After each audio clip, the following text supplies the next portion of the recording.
Good evening, everyone. This is the Planning and Zoning Commission, July 2nd, 2012. May I have the Secretary please call the roll? Connie Yoshimura. Here. Bruce Phelps. Here. Stacy Dean. Here. Harry Parks. Here. Dana Pruse. Here. Ray Hickle. Here.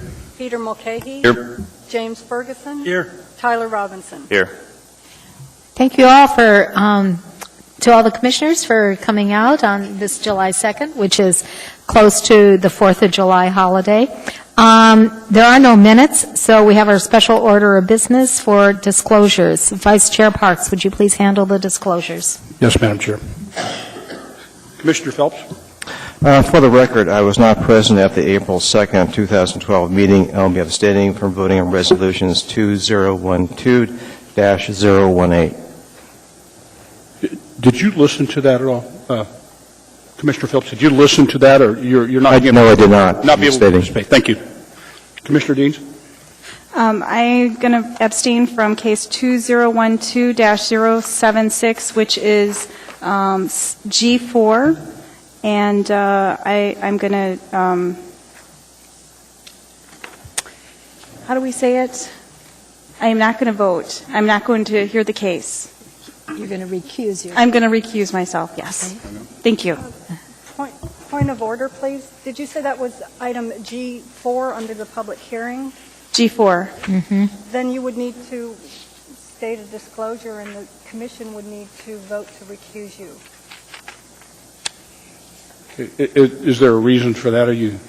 There is financial issue. Okay. Thank you. And then I would assume that we would not want her to vote in that particular Yes. case. Yep. Is that correct? Thank you. So I need a motion to direct her to participate and vote. You want to do that now, or do you want to do it at the end? We can do it now. I would rather do it now. I would take a motion to have Commissioner Deans recluse herself. It's G4. Case number 2012-076. I move to direct Commissioner Dean to participate in case. Not to participate. Move to participate. Move in the positive. Okay, there we go. Move in the positive. What was the case number again? 2012-076. 076. Thank you. Do I have a second for that? I'll second that. Thank you.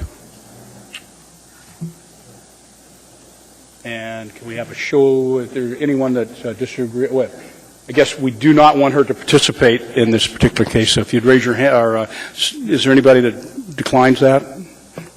Okay, vote no. Let's have it up so we don't. Who was the seconder? I did not hear, and It was, you didn't use your Ferguson. button. Okay, thank you. Thank you.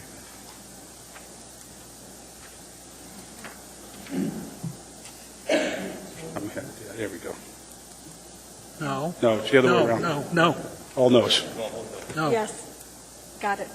Okay, got it. My bad. I'll fix that. Commissioner Hickle? I have nothing at this time. Okay. Commissioner Pruse? I have nothing at this time. Thank you. Commissioner Robinson? Yes, for the record, I was not present at the April 2nd and June 4th meetings and will be abstaining from voting on resolutions 2012-018 and 2012-025. Also, I'd like to disclose on case 2012-063 regarding South Central. I am an employee at Cook Inlet Housing Authority. We're both considered to be under the umbrella of SERI. I just wanted to disclose that, as well as we have a current contract in which Dowell is a subcontractor. So I wanted to mention those two items for your determination. Do you feel that will have any influence on your decision in that case? I do not. Anybody have any issue with him participating? Then we'll ask you to participate in that case. Thank you. Commissioner Ferguson? Yes, for the record, I was not present on June 11th, 2012 meeting. I'll be abstaining from voting on resolutions 2012-027 and 028. Thank you. Commissioner McCabe? Nothing, sir. Thank you. And I have nothing. Chair? Ms. No, nothing. Thank you. Thank you. All right, thank you very much. On the consent agenda, we have items, 4 resolutions for approval, and we have a time extension, amending a conditional use for a public facility, case 2012-073, 4A and 4B, Cornell Corrections of Alaska, case 2012-086. I would entertain a motion for approval. Commissioner Parks, seconded by Stacy Dean. Is there anyone who would like to pull any of those items? Is there anyone who has any objection to those items? Seeing and hearing no one, the consent agenda is approved. Thank you very much. We are now moving on to unfinished business and actions of public hearings, case E1, case 2012-063, the South Central Foundation, amending a conditional use for a habilitative care facility. This public hearing is closed. What is the wish of the commission? Yes, I did.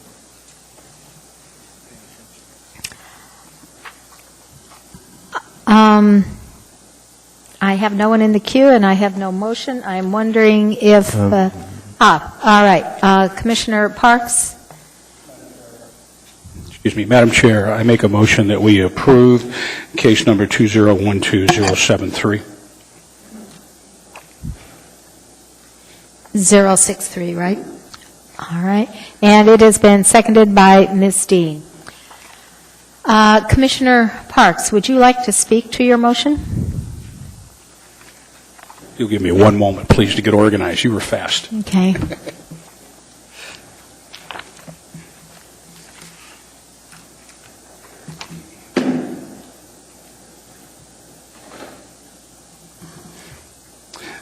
Yes, Madam Chair. This is a minor change in a conditional use, and it does meet AMC 21.15.030G, and it also meets AMC 21.15.03G also.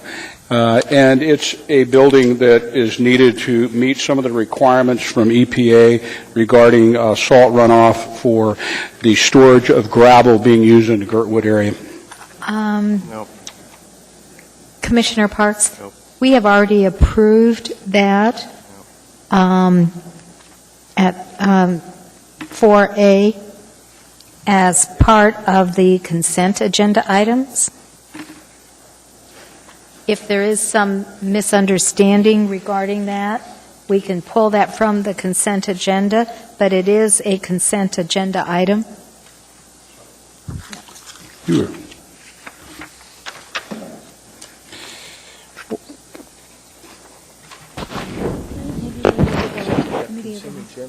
Yes, and that's all D. Yes, it's all part of D. 1, 2, 3, 4, A, B. Okay?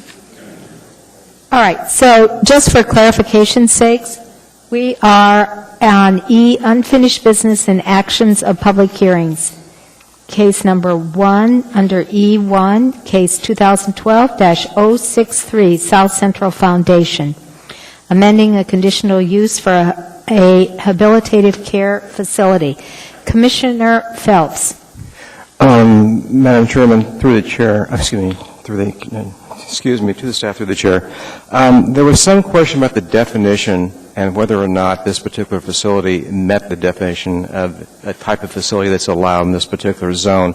Can staff speak to that? Because that was the principal issue that I recall.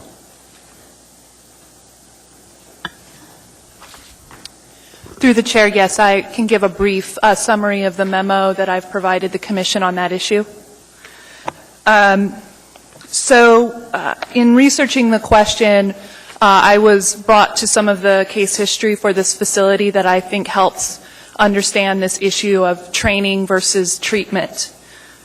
In 2003, the South Central Foundation first applied for a conditional use for this program, for the Family Wellness Warriors program.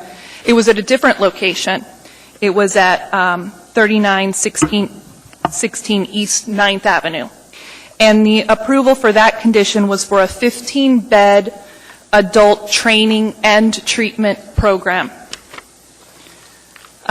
In the conditional use, it stated that the program will run therapeutic residential sessions that involve not only treatment of the participants, but also training of future lay counselors. And in that case, to help clarify that issue of training, the municipality determined that the use was a quasi-institutional use. At that time, we used the term quasi-institutional. It has since been changed to habilitative care. So the municipality determined that the use was a quasi-institutional use because the program provides self-help or other treatment or assistance, either because the treatment is disguised and labeled as training or because the training itself is treatment. So that was in 2003, 15 beds for both training and treatment. Then in 2008, the program relocated to the current Lark Street location and received a conditional use for habilitative care. This time it was for a 48-bed adult training and education program. And it was stated in the conditional use that the program will run a bi-monthly 5-day training and education work session for future lay counselors. In reviewing the minutes of the commission meeting, there was significant discussion regarding treatment and training. And on pages 10 and 11 of the meeting minutes, it is clarified that there would be no treatment on the site, only training and education. And as a result, the commission changed the conditions of approval to allow for only training of future lay counselors. I asked the petitioner to provide a response to some questions that I had about its existing use, and I have attached that memo in this packet that you've received. And the petitioner's representative clarified that the Family Wellness Warriors Initiative began as, and this is in quotes, began as and remains still a program that provides both training for future lay counselors as well as in-depth intensive recovery program for individuals who have been affected by domestic violence, sexual abuse, and neglect. The memo further states that in the last 2 years, the percentage of program participants that have caused or received harm ranged from 63 to 68%. So that was what I found in the case history in regards to training and treatment. Besides from that, just purely looking at the land use regulations, elementary and high school are permitted in the R3 and R2M zoning districts. Art schools, music schools, and dance schools are a conditional use in R2M district. In the PLI zoning district, educational institutions, including public, private, or parochial academic schools, colleges, and universities are permitted uses, and vocational trade schools and manual training centers are conditional uses. There are no specific categories for a training center. The above-mentioned uses are the closest uses in AMC. So given this information provided by the applicant, the proposed use continues to meet the definition of a habilitative care facility because it provides both training for future lay counselors as well as in-depth intensive recovery to individuals whose lives have been affected by domestic violence, sexual abuse, and neglect, and that the majority of individuals attending the program have caused or received harm. Furthermore, the training itself is treatment, including treatment by learning self-help. I would like to also put on the table 2 additional conditions of approval. The first one is recording a joint parking agreement with the State District Recorder's Office as approved by Land Use Enforcement. And then the second one, I became aware through this process that there is a permitting process through the Department of Health and Human Services for habilitative care facilities. Their jurisdiction is in regards to making sure that the appropriate number of space per occupants, that there's not too many people in the facility, and they have permits for food, handling, and other related issues. So I would also propose a condition that says resolving with the Department of Health and Human Services the need for a permit for a habilitative care facility. Thank you, Ms. Iverson. Ms. Dean, I'm sorry, Bruce, did you have some Yes, comments? a question here is that did you have the actual wording available in written form this evening, or are you just reading it to us? I have it written here on my notes. I can hand it to somebody. Can you hand it to me? Okay. Do you have any other comments, Commissioner Phelps? Yeah.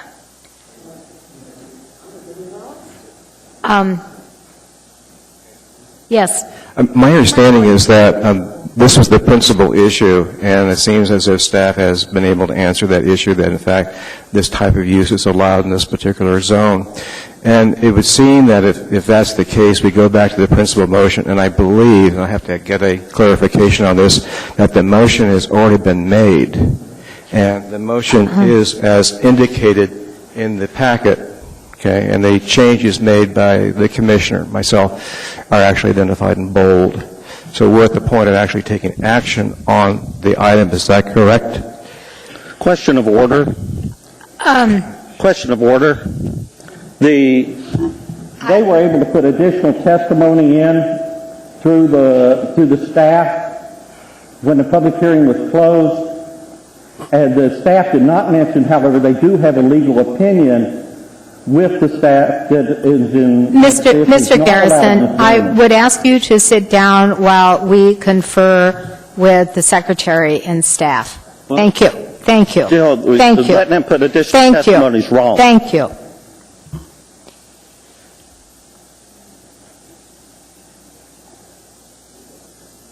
I would suggest at this particular point in time that we go into, if I would entertain a motion to go into the committee of the whole.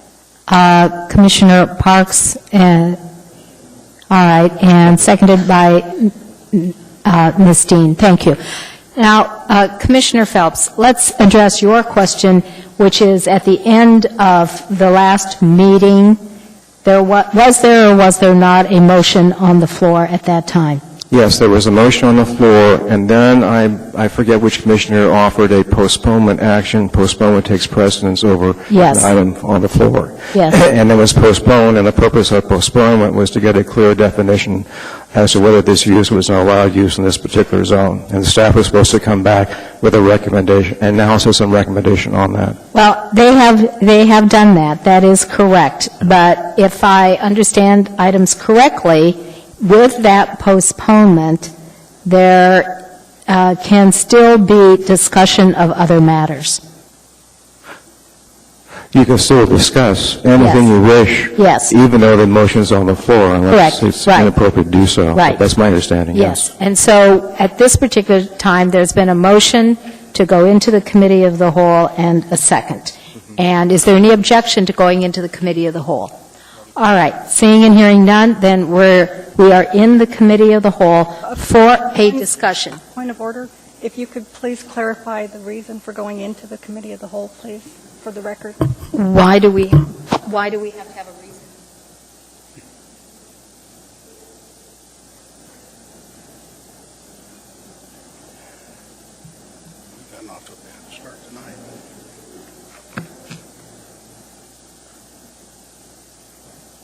All right, we are in the committee of the whole. Are there other additional comments? Commissioner Phelps, you are still in the queue. Actually, I'm going to withdraw myself because I've dealt with what I consider to be the answer, which is the information provided by staff. All right, thank you very much. Ms. Dean, and then Commissioner Robinson. The issue I wanted to bring up, and I don't know if this staff might be able to answer this question, can this facility be used for any other purpose, such as becoming a rental facility for other events that may be held either by the same organization or another organization? Okay, thank you.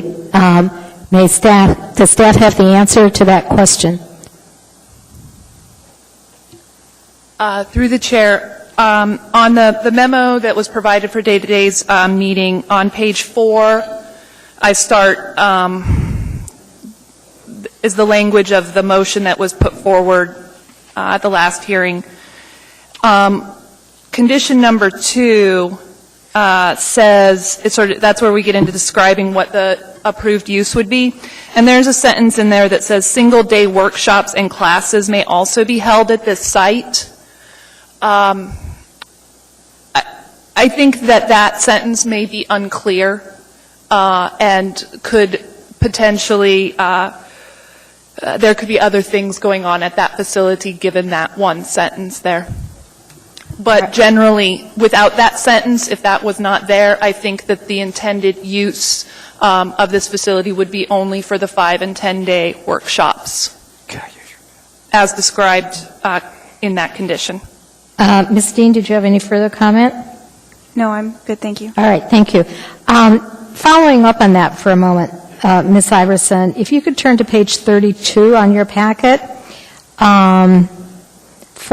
regarding the May 5th, 2008, when Commissioner Josephson asked if this program is for serious shareholders and their families only, or is it open statewide, he asked if Commissioner Josephson asked if other nonprofits would use this facility, and Dr. Federici, I apologize if I'm not stating that correctly, replied in the affirmative and noted that South Central Foundation is working with Tanana, Bristol Bay, Aleut, Pribilof, and Kenai regarding the additional uses.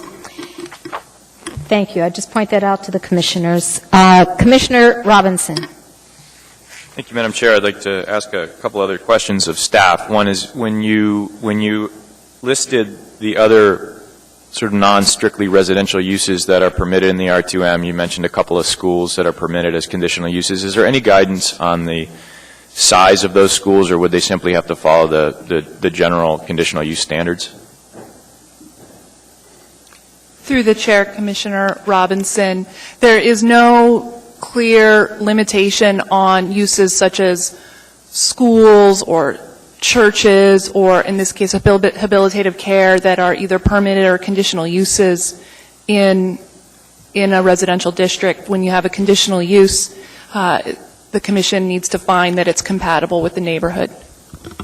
Okay, and one other one. I appreciate your memo in clarifying the sort of treatment training issue. I did want to ask one clause that's in the habilitative care definition, and I do recognize that we have a number of definitions for, call it broadly supportive housing type uses in the code, and you often we're not going to have 100 different definitions, and these things have to be considered broadly. But that said, there's a phrase in there that says in a family setting, and I wondered if you could comment on, what that may mean to have that type of use in a family setting.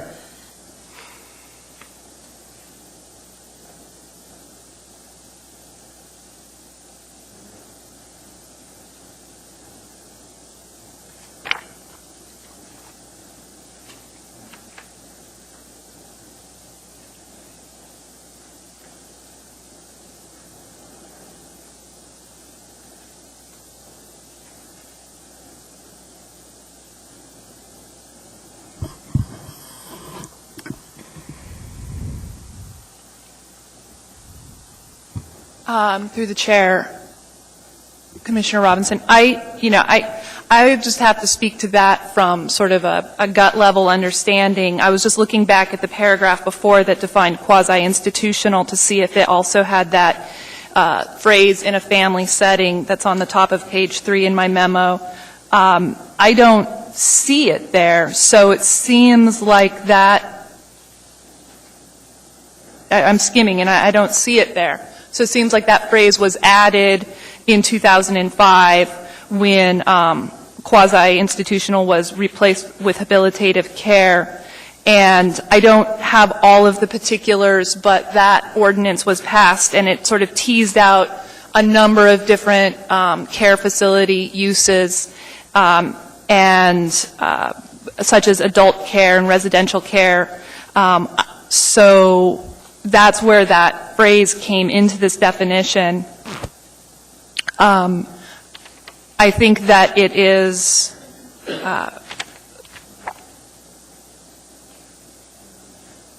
I can't really answer that question and interpret that phrase any better than I think anybody on the commission could interpret that. Okay, but I guess just it's been used more broadly than simply a home, in a sort of, I mean, when I think family setting, I may think of, some sort of nucleus of people living in sort of a single family home sort of, situation. But the code clearly has been used more broadly than that, correct? I mean, there are habilitative care facilities that are quite a bit larger and there's no limit on the size. It's just sort of potentially expressing what should be something that fits into a residential neighborhood. Is that correct? Through the chair, Commissioner Robinson, there are several other habilitative care facilities which are larger than, I think, a small home that has, 5 to 10 people there. We have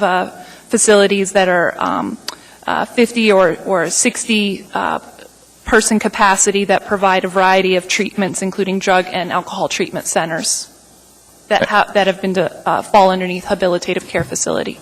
Great, thank you. Thank you. Are there any other questions? Well, I have a couple of questions. In the prior approval for this conditional use in May 2008, there was a mention of fencing for the property, and I wanted to confirm that that has occurred.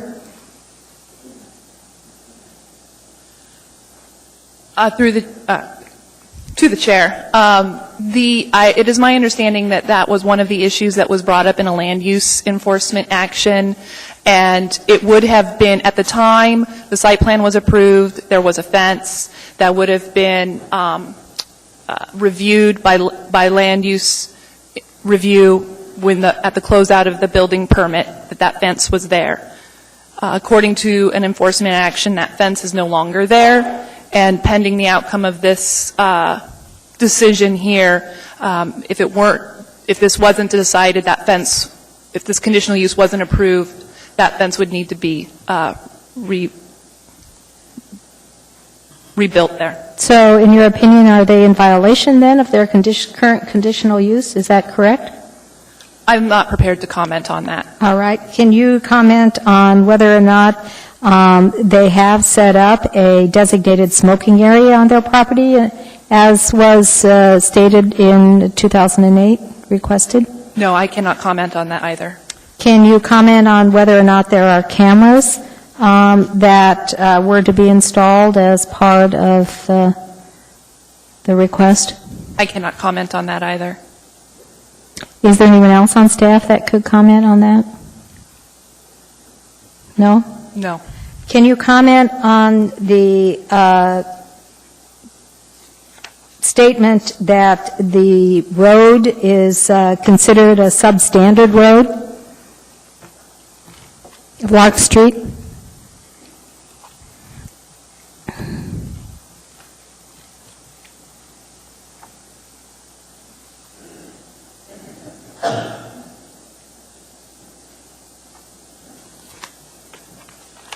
It's made reference on page 29 of the packet. Yes, the petition site has frontage on Grumman, Lark, and East 46, and the frontage abutting lots 5 and 6 on the east end of the site lack the adequate 30-foot right-of-way width on all 3 frontages. There is a 33-foot wide BLM right-of-way along Grumman and East 46. These roads are not improved to municipal standard. The streets are strip paved, and they do not have curb and gutter sidewalks or drainage facilities. According to the traffic engineer, the adjacent roadways need to be improved to urban secondary streets to accomplish the following objectives. The first is to improve vehicular and pedestrian safety and flow, to minimize stormwater runoff, ponding, and pooling due to improper grading, and to mitigate subsurface roadway pavement failures along the edge of pavement. Thank you. Are there any other comments while we're in the committee of the whole? Seeing and hearing none, I would entertain a motion to come out of the committee of the whole. Thank you, Commissioner Parks, and do I have a second? Thank you, Commissioner Ferguson. What is the wish of the commission regarding this matter? No, there were none. I believe Commissioner Phelps, we have a motion on the floor. that is, And- you and are I've- correct. Yes, Right. and that I've made the motion. All right. And I wish to amend the motion based upon new information we received from staff and information this evening. Is it possible to do that at this point? Because I believe you can. I think that's possible to do that also. Okay. Let's hear what you have to say. So what I would like to do in item number 2, which is on page 4 of the packet, where it says single-day workshops and classes, I would insert the words relating solely to the mission of this facility may also be held at this site. So again, the insertion is related solely to the mission of this facility. And the intent of that is to deal with some of the issues raised by Ms. Dean about rental. Okay, thank you. And the other two I wish to add are the two that are proposed by staff. One is recording a joint parking agreement with the State District Recorder's Office as approved by Land Use Enforcement. And the other is resolving with the Department of Health and Human Services the need for a permit under AMC 16.80 for a rehabilitative care facility. Thank you. Is there a second? Seconded by Tyler Robinson. Thank you. Do you want to speak to your motion to amend? Yes, I can do that. This is a difficult case, I think, that we've heard considerable testimony from the community in terms of the potential land use impacts and also the less than desirable street conditions. However, the Commission is responsible for balancing the various issues that come before it. In this case, we have a legitimate type of training program that needs to locate in various parts of the community. And that has to be balanced against the neighborhood impacts. From my perspective, they have taken care, from my perspective, that particular use is warranted. The zone provides for it under a conditional use, and the standards of the conditional use standards have been met. Plus, it's in conformity with the comprehensive plan, and it's consistent with several of the policies of the comprehensive plan. So for these reasons, I would support that motion. So this is the motion to amend. Is that my understanding? My Yes. understanding is motion to approve. No. Yeah. All right, so, You vote on the motion to amend first, and then once you approve it, it becomes part of the main motion, and you approve the whole motion. okay, So- thank you. All right, so is there any other further discussion or comment? I would ask that you use your voting machines. Commissioner Yoshimura? Yes. I'm sorry. Yes. Does Commissioner Robinson still second the amended motion? I believe I was seconding the amendment itself. Yes. Okay. That was my understanding. Thank you. All right, thank you. All right, I believe there is objection to the motion, so would you please use your machines?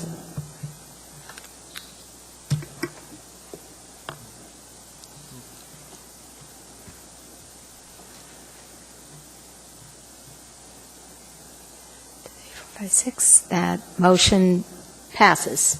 All right, now we're back to the main motion. Commissioner Mulcahy, you're in the queue. I think Commissioner Phelps said it well, that this is a difficult one. First, I have to applaud South Central Foundation for the program. I think looking at it, it seems I think it's doing great things, and it's grown, and it's a needed service for this community or for the state, and I applaud them for it. However, I'm not going to support. I do not plan to support the overall amendment. First, I'm not sure that, in my mind, staff did not completely answer the question to my satisfaction that this thing, the habilitative care facility, is that this meets all the definitions. This program has grown and changed from 03. In 03, it says we're going to shift to just doing treatment, not training. Then it changes to training, and it's gone back and forth. What they're doing there is fine at the current levels. It fits in the community. The addition of a dedicated training center, I think, is over the top for this community. Driving around there, the infrastructure's not there, the roads aren't there. It's not compatible with the community. I think the right course of action is for to continue at the same size, at the same type of delivery, and even expanding into a further habilitative care is fine. But the dedicated training center, I believe, is not consistent with that community, and for that reason, I will not support. Thank you. Commissioner Parks, and then Ms. Dean. I will not be supporting this motion either. I look at it from not so much from the training center, but from the development itself. If this were a brand-new development, there would have to be road improvements, and we'd have to be concerned about runoff and several other things that we heard testimony of. So I also speak highly of what South Central Foundation does. I think they've outgrown that particular location, and for them to grow any longer, they're going to have to redevelop. Thank you. Ms. Dean. I will also not be supporting the motion. The road system is drastically undersized for this size of facility. I also agree with Commissioner Mulcahy that we were not completely informed on the use of the facility as a training facility versus a habilitative care and the definitions of both. All right. Thank you very much. Are there any other comments? Commissioner Hickel. Yeah, I guess through the chair, I'm on the opposite end.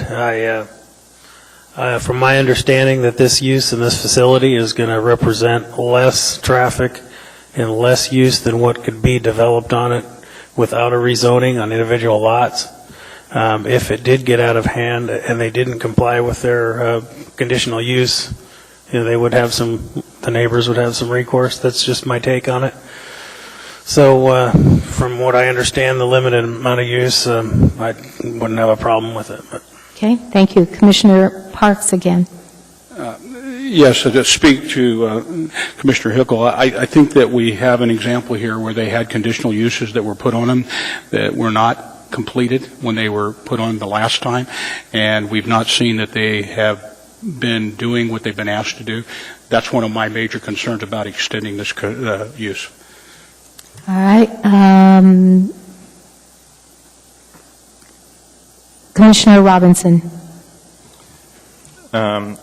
I will be supporting the application for conditional use. It is a difficult issue. I think that any time you have a need in our community for these types of uses, it's always difficult. And I heard a lot of testimony in this neighborhood about impacts that are from outside, what I believe to be outside of this particular use. And I do recognize that those are very real problems having to do in part with other uses nearby and perhaps some of the activities happening at the Greenbelt. But I don't believe that I'm not convinced that it's actually been from this particular site or that expansion from this site will be the cause of being a bad neighbor. I will say that, as it is now, they're designing a campus, and within that sort of setting, it's not crossroads, it's contained within that block, and any sort of expansion beyond this, I think, would be very likely to be out of bounds with what's appropriate for that neighborhood. But, that said, I will be supporting the conditional use application. All right. Are there any other comments? Seeing and hearing none, since there is disagreement, would you please? Commissioner Phelps has a motion on the floor. I am not sure who is the second.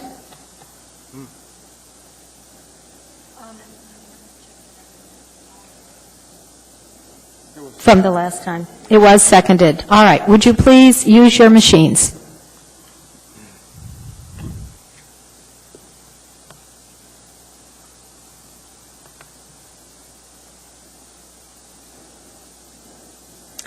That motion fails. Thank you.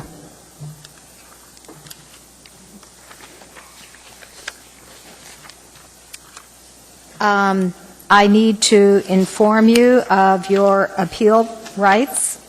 Any individual may have appeal rights relating to any action the Planning and Zoning Commission takes.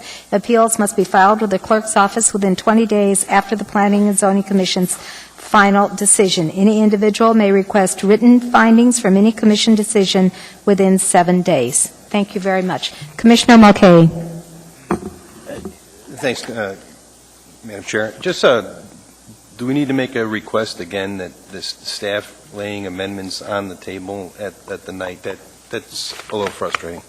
I think that that's quite appropriate to remind staff that motions or amendments to conditions of approval laid on the table at the time of the commission meeting will not be accepted in the future. Thank you.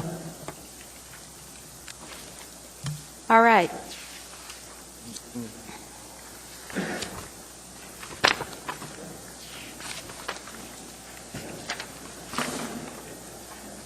All right, we are now going to item number G, public hearings, case 2012-048.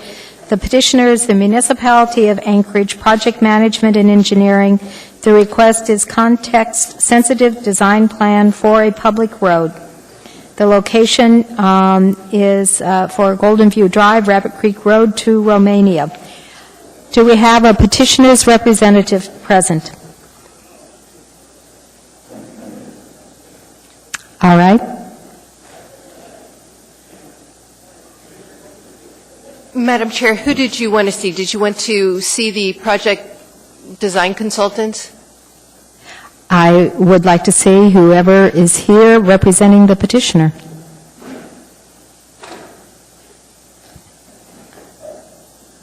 Do we have a staff report first, or, yeah? I can do a staff report if you'd like, a summary. Okay. All right, let's hear that, and then, and you can please come down and be ready. Thank you.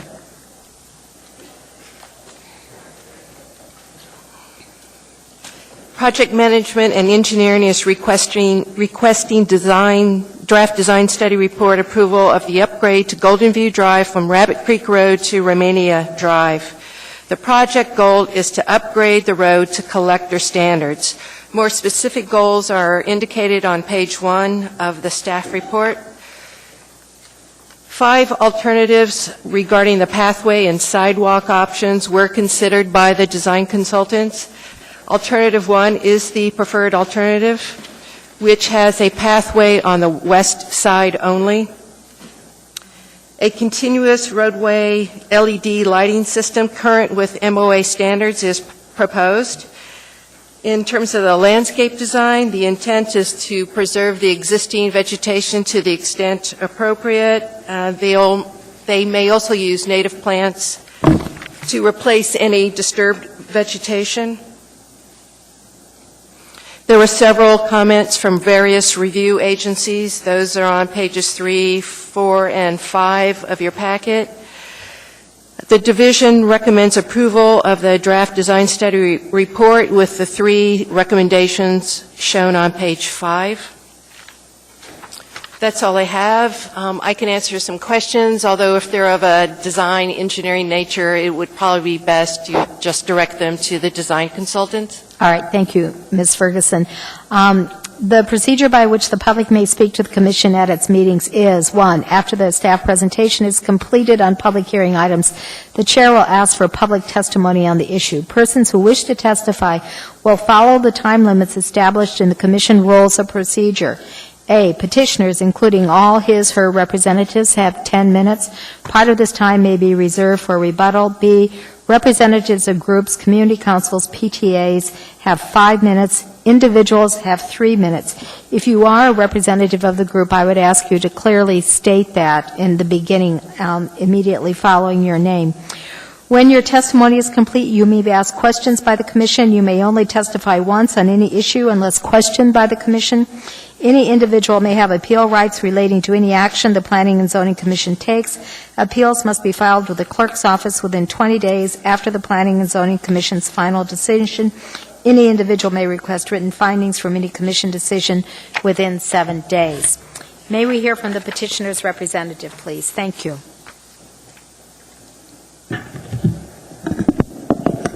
Good evening. My name is Wendy Wilbur. I'm with CRW Engineering, and I'm here representing the municipality of Anchorage. And I do have Todd Jacobson, the MOA project manager, as well.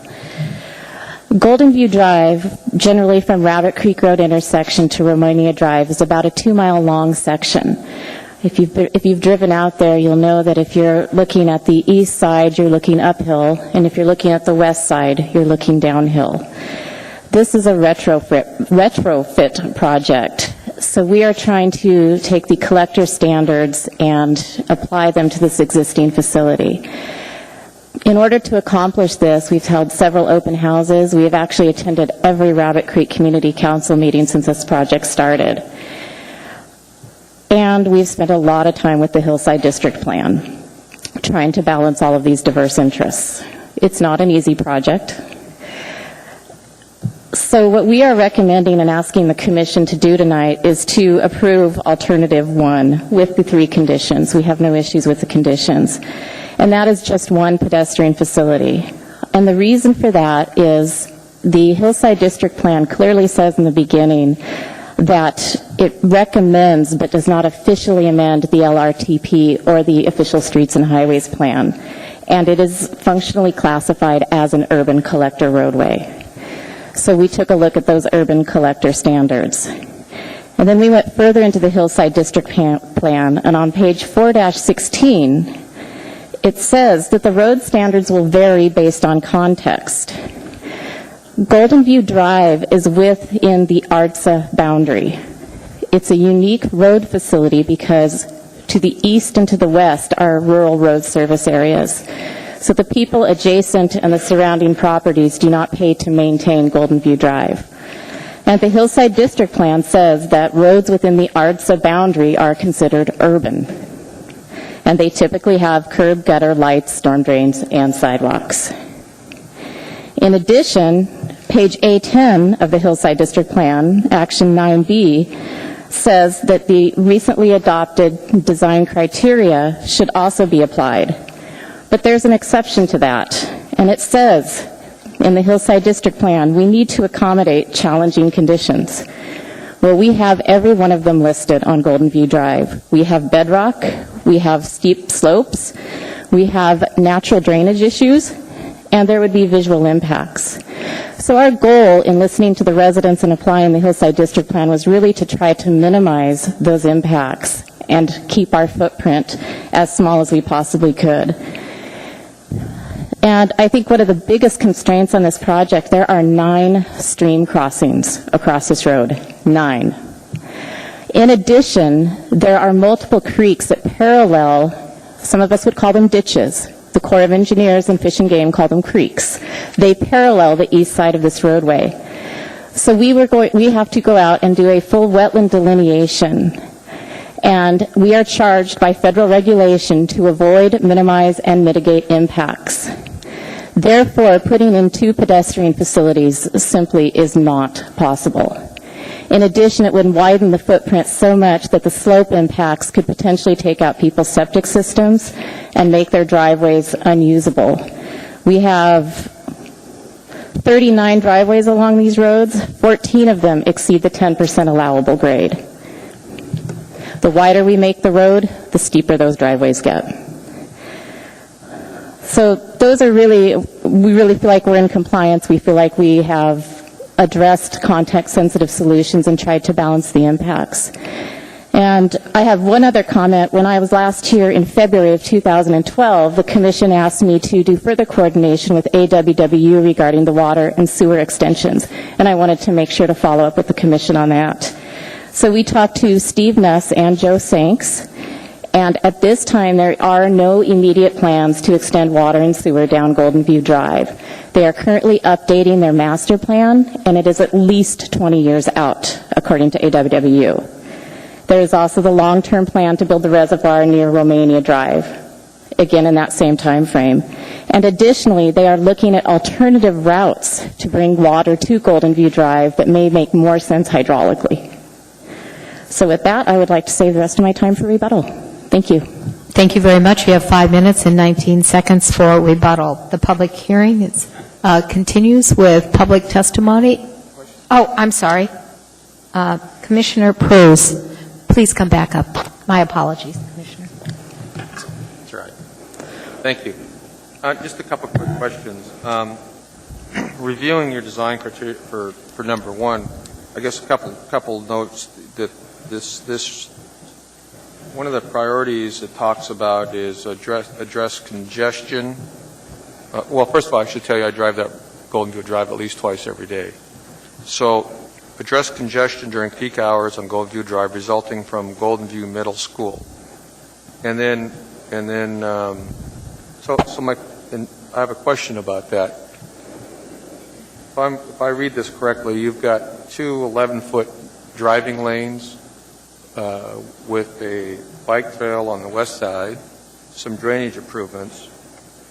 And how will that alleviate the congestion at the intersection of Golden View Drive and Rabbit Creek during peak hours? When we brought this report to you in February 2012, the concept report, the Golden View Drive Rabbit Creek Road intersection was part of the study.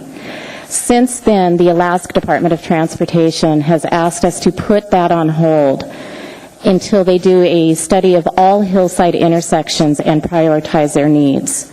So the intersection is not included in this draft design study report per their direction. So this doesn't address the traffic congestion? It does not address it at the intersection. No, on Golden View Drive? No. It does not?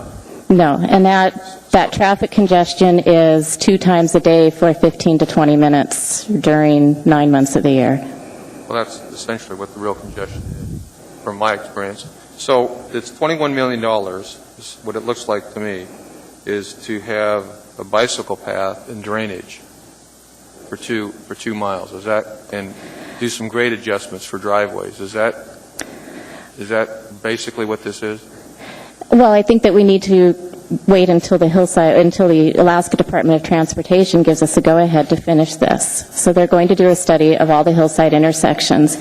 And in order to complete the road, we will have to upgrade Golden View Drive as well as the intersection. And I think it's important to note as well that we're not just building the facility for today. The traffic is going to increase, and this will improve safety, and it will improve grades. So another question is, I do not see a turn lane on the going northbound on Golden View Drive at the middle school. They did a study, and a turn lane is not warranted based on the traffic. Okay, so the traffic backed up in the school trying to get out on Golden View Drive is not, and the traffic backed up on Golden View going north before it even gets to the intersection is not an issue. Is that correct? The traffic studies do not merit a turn lane there because for the rest of the day, then you actually make it a little bit more difficult for the other cars because you can't tell if a car is going to go straight or turn. And because it's such a limited time frame, it is not warranted because for the rest of the day, there's no need for one. Well, if you take out the middle school congestion twice a day, what warrants an upgrade at all? Is it drainage? Is it drainage? The drainage absolutely warrants an upgrade. And if you talk to anybody who lives on Golden View Drive, whether it's actually on the uphill or downhill side, drainage is a significant issue. Glaciation across the road is causing accidents. There were 71 crashes in the last 10 years. and it's from icy conditions, glaciation. People's homes are they're having water problems. So drainage is definitely an issue and definitely supported by the community and the residents. And my last question is, you're designing a road upgrade without the details of an intersection upgrade that's coming down the pike from the DOT. And it seems to me almost like the cart before the horse, because until you know what's going to happen at that intersection, how would you know, or you can tell me, what to do with the road section and the design to the south of that intersection? Our draft design study report actually has a full analysis of the Golden View intersection, Golden View and Rabbit Creek Road intersection, and that was presented to the Alaska Department of Transportation. So there are some concept level planning about what would happen at that intersection and how to solve that problem. So we are working with the Alaska Department of Transportation. We continue to have a dialogue, and there are some preliminary concepts. It's also important to remember we're at 35% design now. We simply do not have all the answers. It's very complicated. We have a lot of design work left to go, and that intersection will be folded into that as we continue forward. One of the comments from the Community Council was the lighting. Yes. I see you've got about $1.5 million with lighting, and their concern was to keep it the rural atmosphere. Is that what you plan on doing, or are you or is that will be upgraded to more urban standards? As design professionals looking at this roadway, looking at the addition of bike lanes and a pedestrian facility and the location of Golden View Middle School, we recommend lighting to the minimum municipal standards. Lighting at the school intersection? The entire roadway. All 2 miles of it? Yes. Okay. Thank you. We have a question from Commissioner Ferguson. I just was going to support what Commissioner Pruz was saying. This seems to be out of sequence. It seems to me we should have a coordinated presentation that would include the intersection, also include the concerns with the turning and the lighting. I mean, I've read your recommendation on lighting, and I don't know if I understand what your recommendation is. We seem to dance around the whole circle there. That what level are you going to light it to? Which standards are you going to light it to? Urban design standards or rural design standards? We're going to light it to urban collector standards because the Hillside District Plan calls this an urban roadway. The OS and HP calls it an urban roadway, and it's designated as a collector. So we are going to light it to the municipal urban collector roadway standards. 2 miles of it. It's going to look like a runway up there. Commissioner Robinson. Thank you. Could you, I'm going to ask you a question, maybe later come back after testimony, but I'd like to see in the Hillside District Plan where it actually calls out that this is an urban collector. I understand that in the OS&HP it's designated as an urban collector, but where in the plan? Page 4-16. Okay. And the issue, and we went back and forth a little bit today on the pedestrian pathway and the fact that we have the Hillside District Plan calling for pathways on both sides. You have pictures that in your own design study showing people walking on both sides of the street without any pathway. And you've indicated why that's the case, but I think especially given that there's a school in the area, obviously if there is a pedestrian facility only on one side and you have an over 2 mile stretch without any sort of crossing, I wondered if you could comment on how that crossing is going to be handled either now or at a later date. Absolutely. We're working with the traffic department, and they have asked us to do some additional studies and look at how many pedestrians we expect, where those crossings will be, and that will occur during the actual design phase as we look at the most appropriate places to put in crossings. Okay, and I guess when you do that, what I would say is, I think it's great. I'm a bike commuter myself. I like bike lanes, but there's a lot of kids and families that live in that area, and I won't let my kids ride on an at-grade, shoulder sort of thing. And so you still have to understand how people from the various neighborhoods are going to get over to. So I think when you assess it, don't just assess what's there currently, but what sort of demand you're going to induce by creating a really nice facility for people to utilize in that area. Thank you, and we have had unanimous support for one pedestrian facility and to have a safe pedestrian facility along that road. There are a lot of people walking and biking, and the Anchorage School District will reevaluate. It is currently a hazardous walking route to Golden View Middle School, so all of those middle school students are bused. Whether they're a block away, a half a mile away, or 2 miles away, they ride the bus to the school. So pathway and lighting may allow the school district to allow some walking and biking to that middle school, which would in turn help relieve some congestion. One more, Madam Chair, if you wouldn't mind. This is my own pet peeve about Golden View Drive, and you stated it, that Golden View is in fact in ARDSA, yet none of the neighboring properties and none of the people that use Golden View on a daily basis actually pay into ARDSA. And so, as someone who does pay for other people who will utilize Golden View Drive, other than visiting a few friends up there, I wonder if you could say, at some point, does creating an urban collector, while it may sound nice, if it raises the cost beyond which people even there in that area are willing to pay, is there not an alternative that says, okay, we've looked beyond the plans to say lighting, we're going to light what we deem appropriate, we're going to put pathways despite calling for 2 pathways because 1 is appropriate. Can you not also say, you know what's appropriate is, unless people there are willing to sort of pay for the road, perhaps a lesser standard is appropriate up there. Is there any other way to look at a cheaper alternative while still achieving some of the goals you're trying to achieve? There are options to look at design variances, but given the need for storm drain and drainage and avoiding wetlands, there are very few options. We really have minimized the footprint and done what we can to balance all of those different issues. All right, thank you very much. I don't see anyone else in the queue. Thank you. Again, you have 5 minutes and 19 seconds for rebuttal. Thank you. If you are here to give testimony on this case, would you please come forward at this time?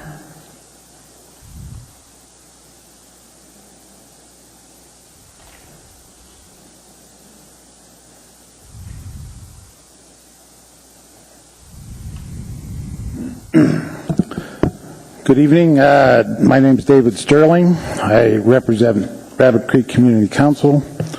I've lived on the corner of Golden View and 156 for 28 years. I was also on the commission that CRW put together for Community Commission for this road. And through the Community Council on page 20, we only have 4 things that we're asking for.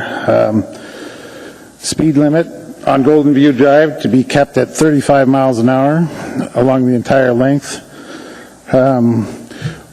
The lighting question, Commissioner Pruz has questioned it, Commissioner Robinson has questioned it, Commissioner Ferguson has questioned it. It doesn't make much sense to light that whole roadway for 2 miles up and down there. So we're requesting that the lighting be only at intersections or key spots.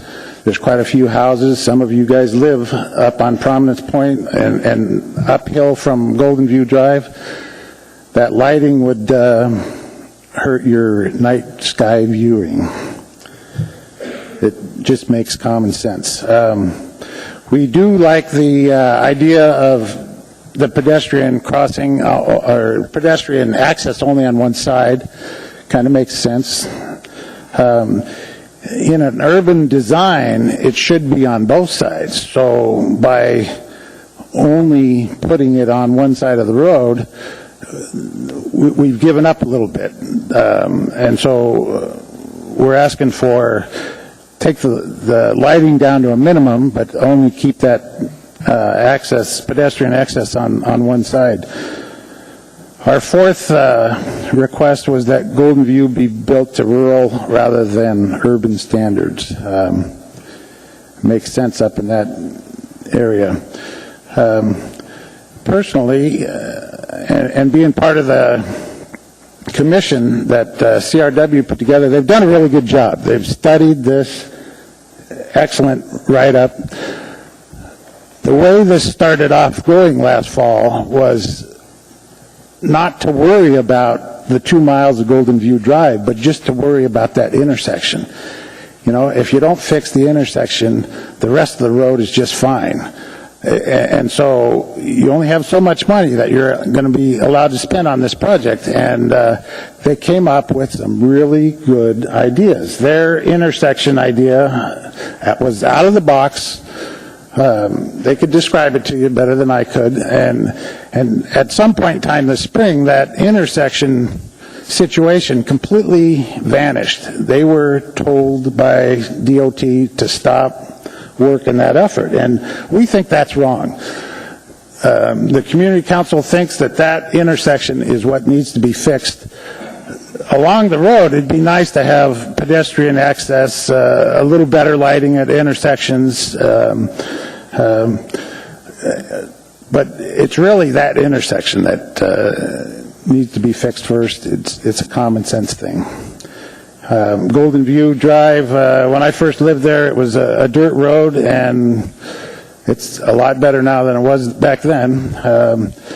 The other issue that that CRW is working on, which needs to happen, is the drainage, and Wendy's right that those streams cause lots of problems along that road. So, you know, you got to look at where you can spend the money. We ask that you take most of that lighting money out of there and use it for other issues, and then to fix that intersection first. That's all I have. Thank you very much, Mr. Sterling. Would you stay at the podium, please? We do have some questions from commissioners. Commissioner Pruz. Yeah, thank you. On the executive summary, the number one item that the primary goal of the project states is address the congestion during peak hours on Golden View Drive resulting from Golden View Middle School traffic. Does this proposal or design as proposed address that in your view? No. All right. And then number 3 is improve the Rabbit Creek Golden View Drive intersection. Does this proposal as presented address that? It does not. And what is the opinion of the Community Council with those two major items deleted from this $21 million upgrade? Well, I think that your question is what do we think? Why do we think that happened? Well, yeah, you mentioned about this summer it was going along fine with the intersection upgrade, and then that went away, but yet they still plodded along or continued on with the design of the cart, we'll say, because it's not the horse. Right. And was that, were we anticipating that as a community council? No. Was it a surprise? It was a total surprise, because that's the direction that CRW was told to go, we assume.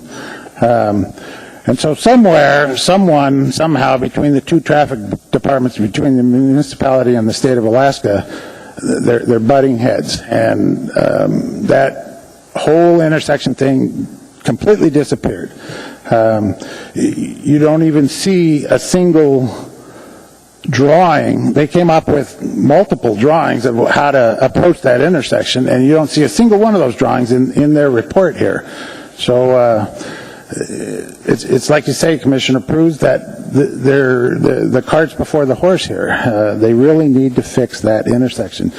And Wendy and friends here could tell you that, and you, I mean, I'm sure you guys have gone to that intersection when school's not in session, and there might be one or two cars, and that's it. You know, it is not a problem except for the Golden View School.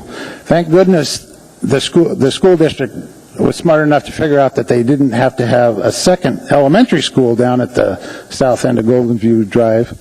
So they figured that part out. That would make things even worse. So what we're thinking is, and the major consensus in the community council is, let's fix that intersection first, and then we'll worry about the rest of Golden View Drive. And that's the direction that CRW was told to go in the beginning, turned around sometime during the spring. Thank you. Thank you very much. There are no other questions. Thank you. Is there anyone else who wishes to testify? Please come forward.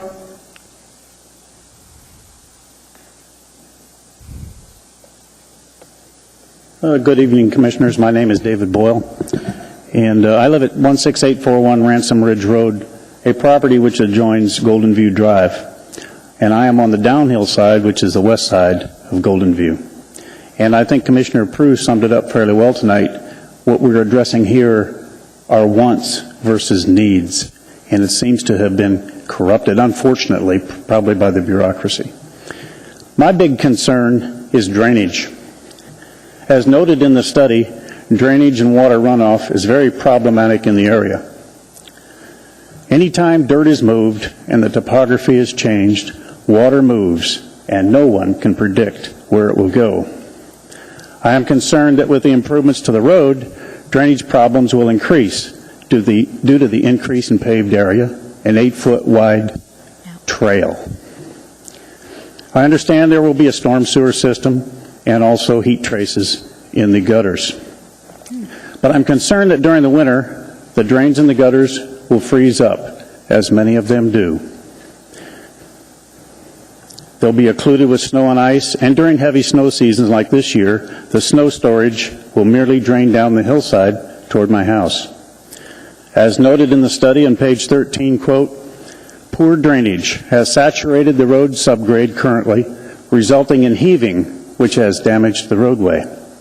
Surface and groundwater drainage will have to be managed to maintain creek flows and protect adjacent properties from glaciations and seasonal floodings, end quote.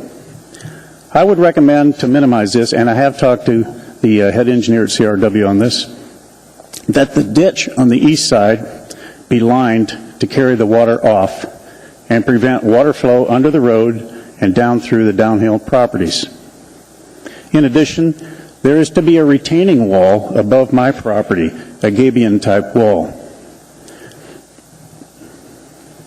Per the study, quote, groundwater needs to be removed from behind the retaining wall to reduce hydrostatic forces.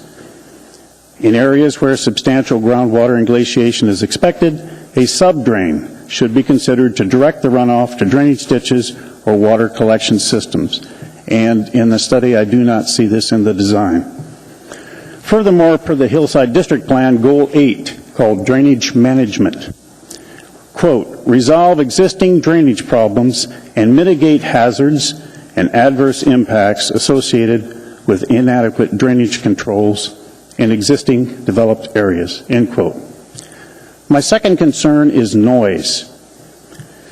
Golden View, the road behind my house will be raised approximately 5 feet above its current elevation because they're going to reduce the steep grade where a lot of the accidents occur going up there and bring that dirt down towards my house. Currently, the road is about level with my roof. Because of this, I'll see a substantial increase in road noise from the traffic at the increased speed of 40 miles an hour. I recommend a crash-proof noise barrier be installed to reduce this noise. Finally, I also have a well, which is about 45 feet from the current road. Thank you very much for your time. If you just stay there for a minute, are there any questions? Commissioner Ferguson.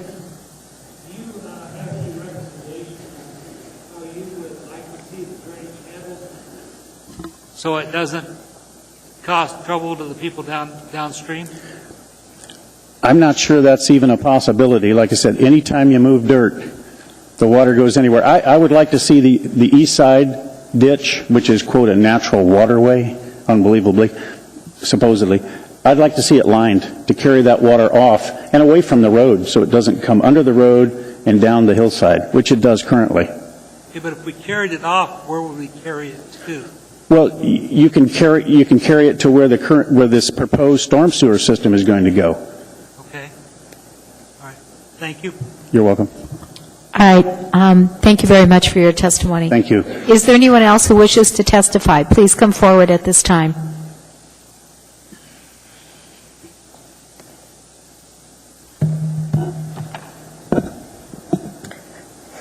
Good evening. My name is Julie Mackla. I live at 16235 Golden View Drive. A little bit of disclosure. I also work for the municipality project management engineering office in the road and drainage division. So I'm on the counter side tonight of what Todd does.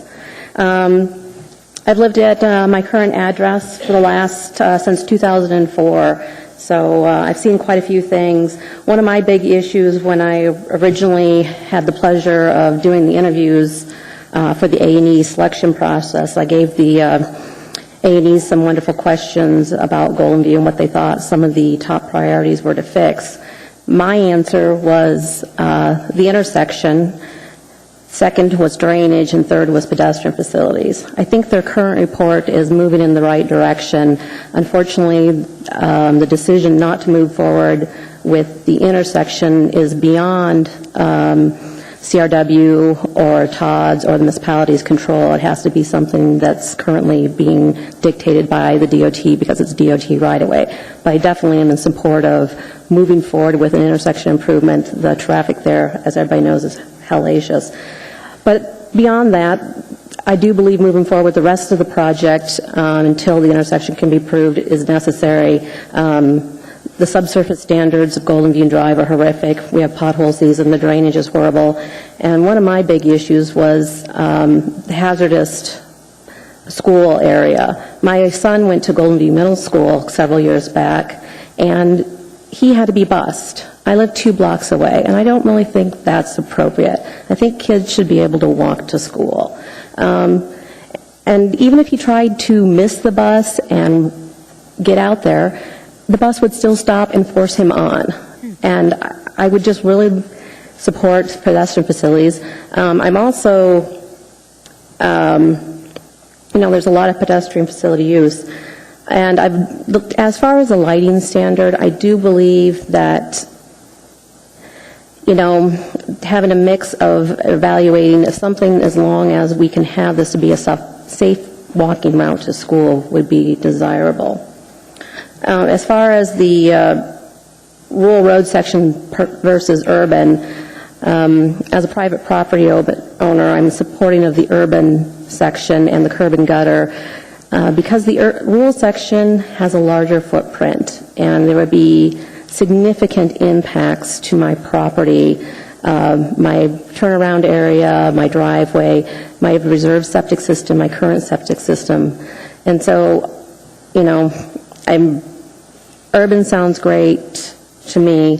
Rural would be nice, but in an ideal world, rural just doesn't make it. All right, thank you very much for your testimony. There are no questions. Okay. Is there anyone else who wishes to testify on this issue and case? Anyone else at all?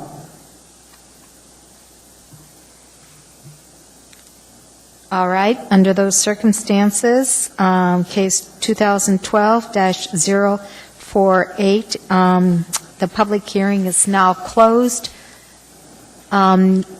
We do have some time for rebuttal. My apologies. You have 5 minutes and 19 seconds. Thank you. First thing I want to address is the rural cross-section. We purposely did not go with the rural cross-section. If you look at page 4-15 in the Hillside District Plan, that would involve 2 ditches with a footprint of almost 80 feet. Our proposed cross-section is 50 feet. Considerably smaller footprint than going with a rural. In addition, Table 4.5 in the Hillside District Plan says that if a roadway has average daily traffic greater than 2,000, which we certainly do, it says surface paved with curb and gutter. And so I think people are confusing what rural and urban cross-sections mean in terms of roadways. So our footprint is much more narrow. And then I wanted to address the DOT intersection just a little bit. I'm hearing concerns that this is a $22 million project. Well, we looked at the intersection. To fix that intersection, it's going to be 10 to 15 million. And from DOT's perspective, they also have a limited pot of funds, and 10 to 15 million dollars to spend for a problem 9 months of the year, 20 minutes, twice a day, also felt cost prohibitive to them. And so that is one reason they really wanted to prioritize and spend their limited funds. And I believe that is all I have right now. All right. Thank you very much. Commissioner Pruz has a question. I do, and I appreciate all you guys' effort. I I guess to put it in more kind of a blunt, it looks like the rug was pulled out from underneath you in the middle of the summer.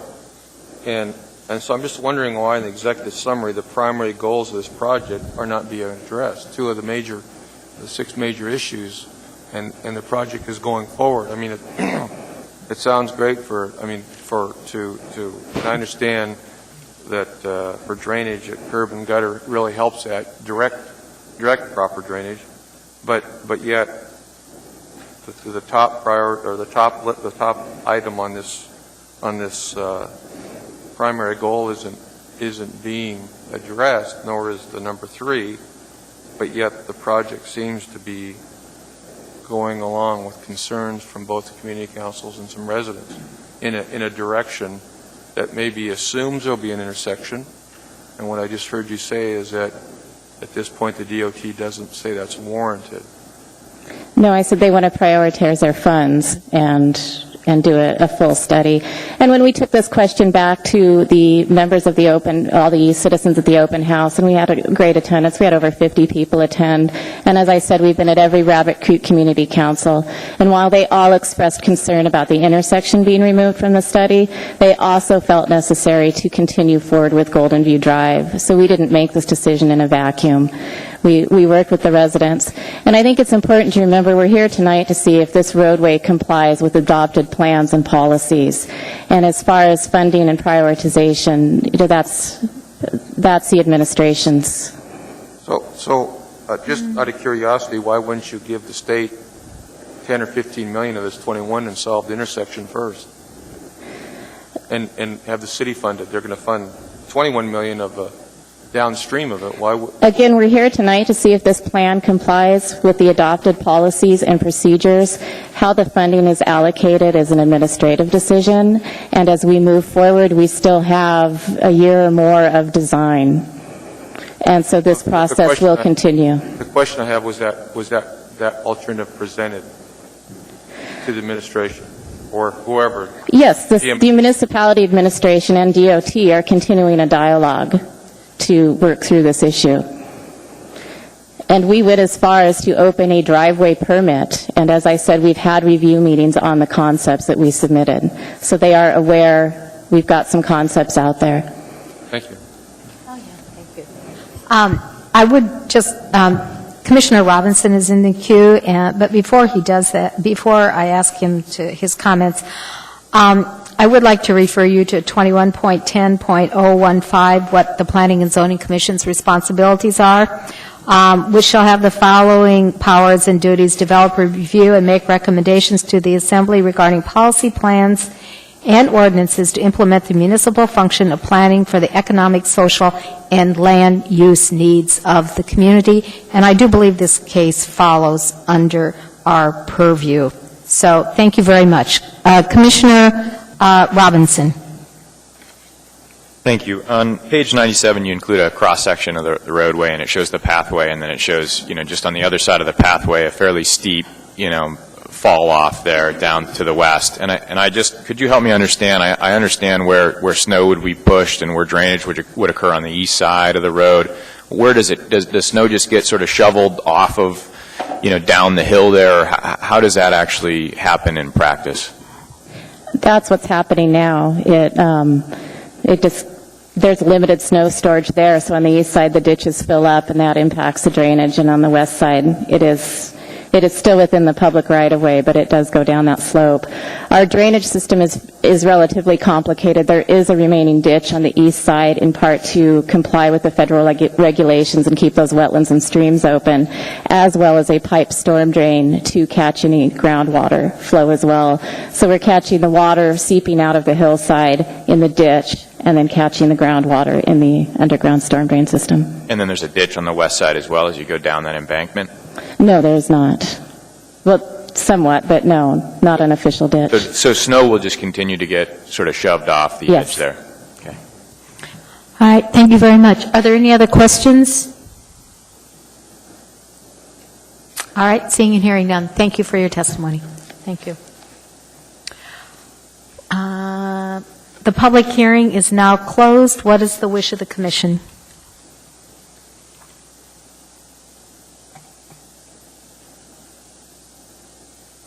I would entertain a motion to approve.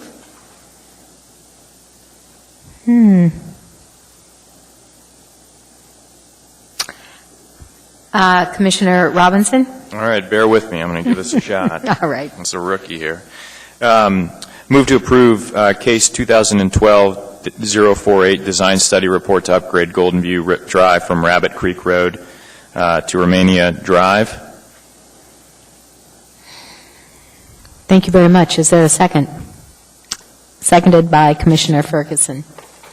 Would you like to speak to your motion, Commissioner Robinson? Yes, I would. I think the petitioner has detailed some of the complexity that we have a lot of plans, we have a lot of goals that we try to address through a variety of projects, and they've attempted to sort of take those plans and provide a path forward, also engaging the public along the way. I do believe that what they've come up with, while not exactly by the book, if you will, can be said to be consistent with the Hillside District Plan and consistent with the standards set forth in the OS&HP. I do believe that the project is, when I consider this project, I consider the full project to include the build-out of Golden View Drive, or the intersection, rather, at Rabbit Creek. So I do view this as a part of an overall project. Obviously, whenever we work with the state, we have to piece our funding together, and sometimes it means that we do one part first and they do the other second, and that's just the way that it goes. So with that said, I do believe that I consider this project to be fully completed when the intersection issues are also addressed, but this plan, the study report, does address two of the other three important issues, meaning pedestrian facilities and drainage as well. And I do have a couple of amendments, if you'd entertain those as well.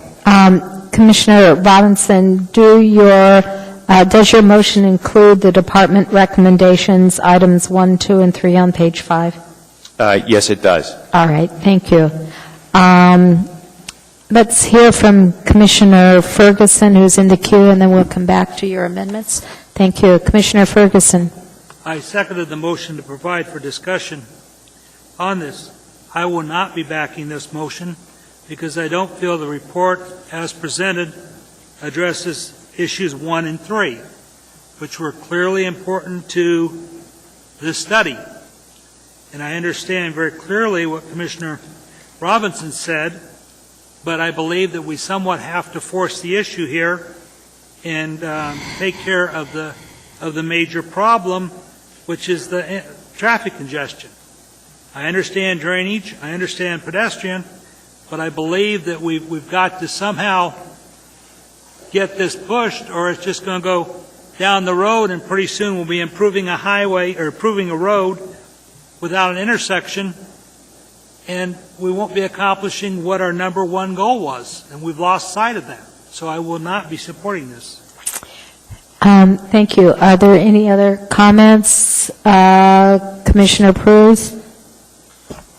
I'd like to say that I will also not be supporting it as proposed. I'll wait to hear the amendments that Commissioner Robinson has, and the reason why is because I believe that the Rabbit Creek, Golden View Drive intersection and Rabbit Creek itself does need some attention. It does need the intersection upgraded. It does need drainage, and I support the where they put the bike trail on the west side.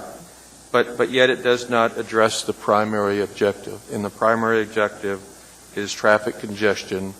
And I disagree with some of the DOT reasoning that there's no hazard at that intersection of Rabbit Creek and Golden View Drive. I've seen numerous accidents. I've seen people slide through the accidents. I've seen people ditch dive to miss people coming out of Golden View Drive, turning onto Rabbit Creek. And I think that once that intersection is redone, I think the city could save a lot of money addressing just putting a bike path in and drainage and some moderate lighting versus everything they have here. And until you see what the intersection is going to look for, I just think it is the cart before the horse. So I'll wait to hear from Mr. Robinson's proposed amendments, but I drive this road at least twice a day, every day, at that intersection, and I see the traffic congestions, and this does not address the problem at all. Thank you. Commissioner Robinson, do you have some amendments that you would like to propose? I have a short amendment, but I also have a question, Okay. if I could. I don't know if it's to staff or whomever, but my question is there any value of sort of, accepting, in a sense, what is presented here, but to sort of indicate that we'd like to not see it move any further until there's sort of a partnership with DOT, or does it just come back to us no matter what if we say no? So, I think they're trying to sort of get the sense that, hey, we're trying to move in the right direction and get conceptual buy-in for what a plan is. And I don't want to set back the process and have to redo a whole bunch of public process and ask people the same questions they've been asked just over again just because we've said no. So I guess I have that question first. Commissioner Peruz, and then, yes. I think one of the ways that maybe to address that, what Commissioner Robinson is to add is condition 4, the primary goals of the Golden View Drive project are to the department's recommendation, and there were 6 items.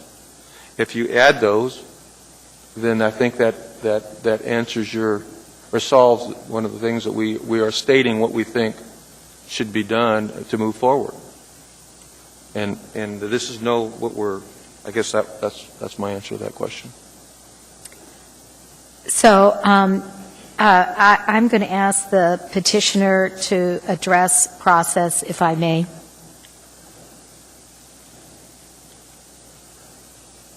Yeah, my name is Todd Jacobson. I'm representing the Municipality of Anchorage Project Management and Engineering Division.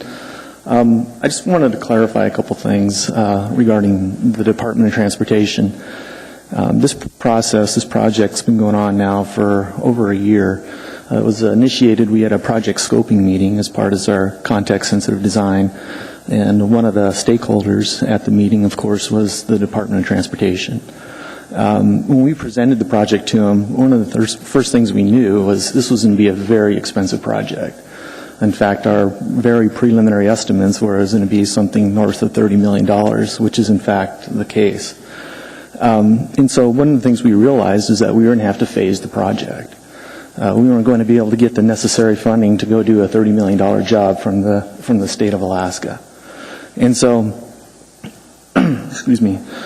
And so when we started our public involvement process, one of our big things was we asked the community, what are your priorities? What do you foresee are the most important things to take care of? And absolutely, the intersection was everybody's first priority. There's no question about that, and for quite obvious reasons. And so DOT, as I said, was privy to this scoping meeting, and they were also privy, they knew that this was a major concern of the project. So we marched forward. We got public buy-in that we were to concentrate on the intersection, and then a second ancillary project was going to be the roadway.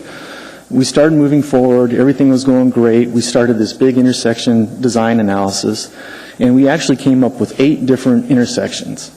A very comprehensive analysis. We were pretty excited with a couple of the alternatives we had, because it's a very difficult situation because of the steep grades of Rabbit Creek in excess of 11%. And so, of course, as we know, this DOT, this project it's shared between the municipality and the Department of Transportation. So when we got our alternative analysis for the intersections completed, we went straight to DOT, presented the alternatives to them, told them what our recommended alternative was, and we were absolutely unexpectedly caught. Their opinion was that was basically no comment. No one was working in a vacuum here. It was the entire Department of Transportation said, no, we are not going to tell you what intersection we support. And so there was several meetings at that point where we were trying to figure out, why. And their principal reason, if you will, was, yes, there's definitely a lot of accidents at that site. It's higher than normal. The problem is, and pains me to say this, is that there's no severity in the accidents. And so in layman terms, no one's died. And that's how they look at these intersections. That's how they justify what needs to be improved. And so that was their position, and they basically, at that point, they put their pins down and said, we're not going to give you any input on this project. So we were done. There was no place for this project to move forward. And so again, we continued to meet with them, and then that's when they came up that they want to do the South Hillside intersection study. They want to look at all the intersections. There's a $500,000 state legislative grant that was awarded here, was approved by the governor in July, or end of June, and that initiated, they're going to start an RFP process. They're going to try to select an A&E consultant. They'll go through a year-long study. It'll take a while to get awarded. They'll go through a year or 2-year-long study. So all of a sudden, basically, what we are told is we're not going to be able to get any support from the Department of Transportation until the study's done, which is going to be 3 or 4, it's going to be a couple years, minimum. And so our position was, this is a part of the project. There's still the upgrade to the road. And so we went back to the community and we talked to everybody. We had an open house. We met with the community council. We had our advisory committee. And basically everyone understood that they certainly weren't in favor of it, but they understood that that was our only option to move this project forward. And so that's how we got to where we are today. Thank you for that historical perspective. Appreciate it very much. Commissioner Parks. I've got one quick question for you. I'm trying to figure out if we said, no, we don't approve it, what happens? Can you tell me? No, I can't. I don't know. So my guess, from my perspective, I would think the project would be delayed. So. And in your opinion, is it better to build out, and this is a professional opinion, I'm not a road builder, but to me it makes sense you build from the intersection out. If you were going to design one, you would do it that way, correct? If somebody comes to you and said, build this road, you would go to the intersection, build the road out from it. Is that delay very negative from the standpoint? I know costs are going to go up and some of those kind of things, but to spend $21 million on a project, and we don't know what the beginning point's going to look like. We could be ripping up portions of that road to meet the requirements DOT has for that intersection. Would that be a right evaluation? Yeah, I mean, the plan is that the exact project length, it falls quite a bit short of the actual Rabbit Creek intersection. I mean, so basically it will incorporate a future design without us having to go in and waste obviously a lot of time and money. So. And in your opinion, how long do you think it will take DOT to make a decision on that intersection? I think it's going to be a couple years. Thank you. Yeah. Thank you very much. Are there any other questions? All right. The hearing has been closed. So now, is there a motion? Amendments. Did you have an amendment? Commissioner Robinson? Yeah, I think my amendment is sort of immaterial at this point. But, okay. So no, I do not have an amendment. If we vote this down, it sounds like we end up in Neverland. If we vote it forward with additional amendments to not move forward on the project until there is additional funding or partnership from the state, that would be another approach. And at least there's some sort of conceptual approval. And then it seems like there would be a third option, which would be to withdraw my amendment and table this until some other point, but I'm not sure what that other point would be 3 years from now if we're all sitting here or not. So with that, I still believe you approve it and move on with at least part of it, knowing that there's no better way to get the state involved, especially on the hillside, than to start work and have people call. But I would entertain other desires or amendments from the body as well. Commissioner Pruse, you were interested in providing a fourth amendment identifying primary goals 1 through 6. Is that correct? Yeah, that's correct, Madam Chair.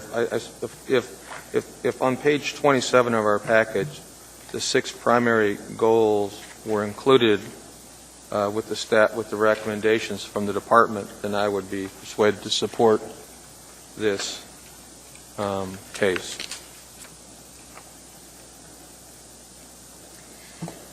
And what alternative would you be supporting? Because there are a number of alternatives, and so I think part of our... Alternative 1. Okay. As recommended. Okay. And it would be, I guess I propose the amendment number 4 on page 27, page 27, the primary goals of the Golden View Project Drive are to, and I would insert those 6 items. Okay. With this, and I think at least it will help get the city with the DOT to the table. There may be subsequent dialogue, and they may have to come back to us with maybe another recommendation, another plan, but at least it puts forward, at least for me, what I think is important. All right. Thank you very much. That is a motion to amend. Is there a second to that? Seconded by Terry Parks. Is there any further discussion or objection to that amendment? Seeing and hearing none, that amendment is approved. We are now back to the main motion. May I have a motion? We already have a motion to approve? All right. All right. My apologies. All right. Commissioner Mulcahy. Yeah, pardon me, my newness still. What is the process? Is this the last time we see this, or when does this come back? And so, to staff, I guess, and how does this work? No, I don't think so. May I have some staff information regarding this? Will we be seeing this again? Madam Chair, you will not be seeing Right. it again. Will it go to the Urban Design Commission? Yes, that's correct. All right. Thank you. This is our last opportunity. Commissioner Ferguson. Because this is our last opportunity, I think we have to make our wishes very clear and known. And right now, I don't think that's what we're doing. So I won't be supporting this. I think we have to make our point across. And otherwise, I'm afraid we're going to end up doing exactly what we said we didn't want to do, have a half a project up there, and not solve the number 1 goal. So I think we should vote no on this or table this.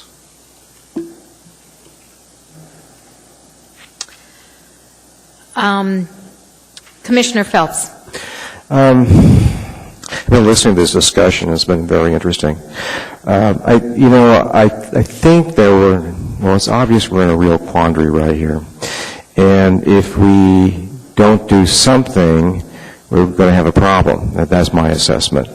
I think that if you move forward with a recommendation, I'm not sure it accomplishes what you really want to accomplish.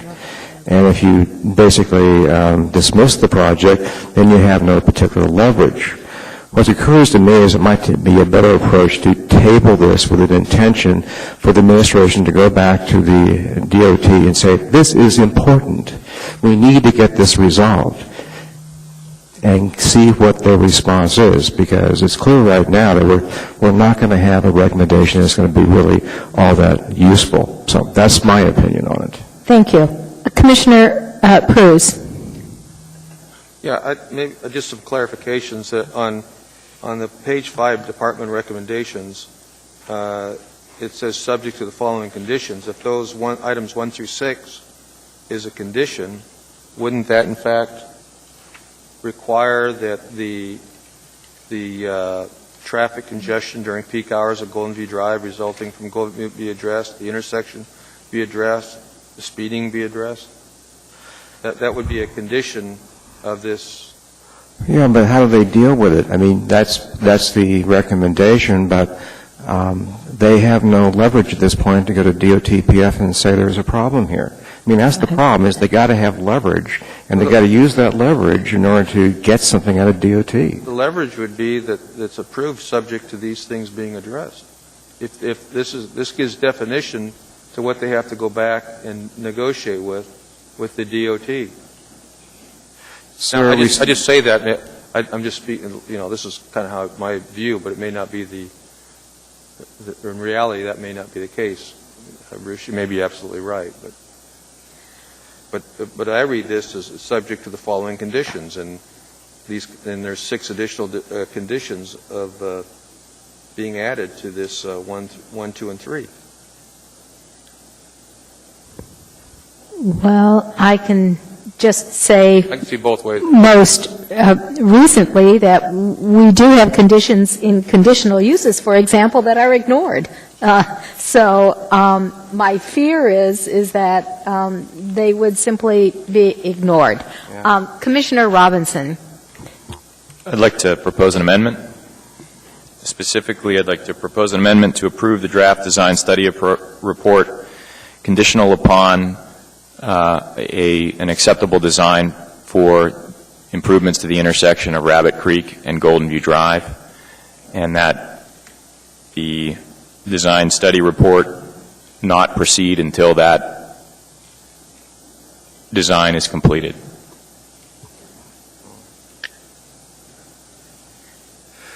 That is a motion to amend proposed by Commissioner Robinson. Do I have a second? I have a second by Commissioner Parks. I have Commissioner Hickle in the queue. Ray? Through the chair, from what I understand, this is the state's money, and they can basically tell the city to go pound sand. And if we put this project off 3 years, we have no leverage over the state of Alaska to dictate where they spend the money, unless it's some political avenue. But I don't think the board or this commission has any type of stroke in that manner. So that's all I had to say. Yeah, I have a tendency to, never mind, my opinion.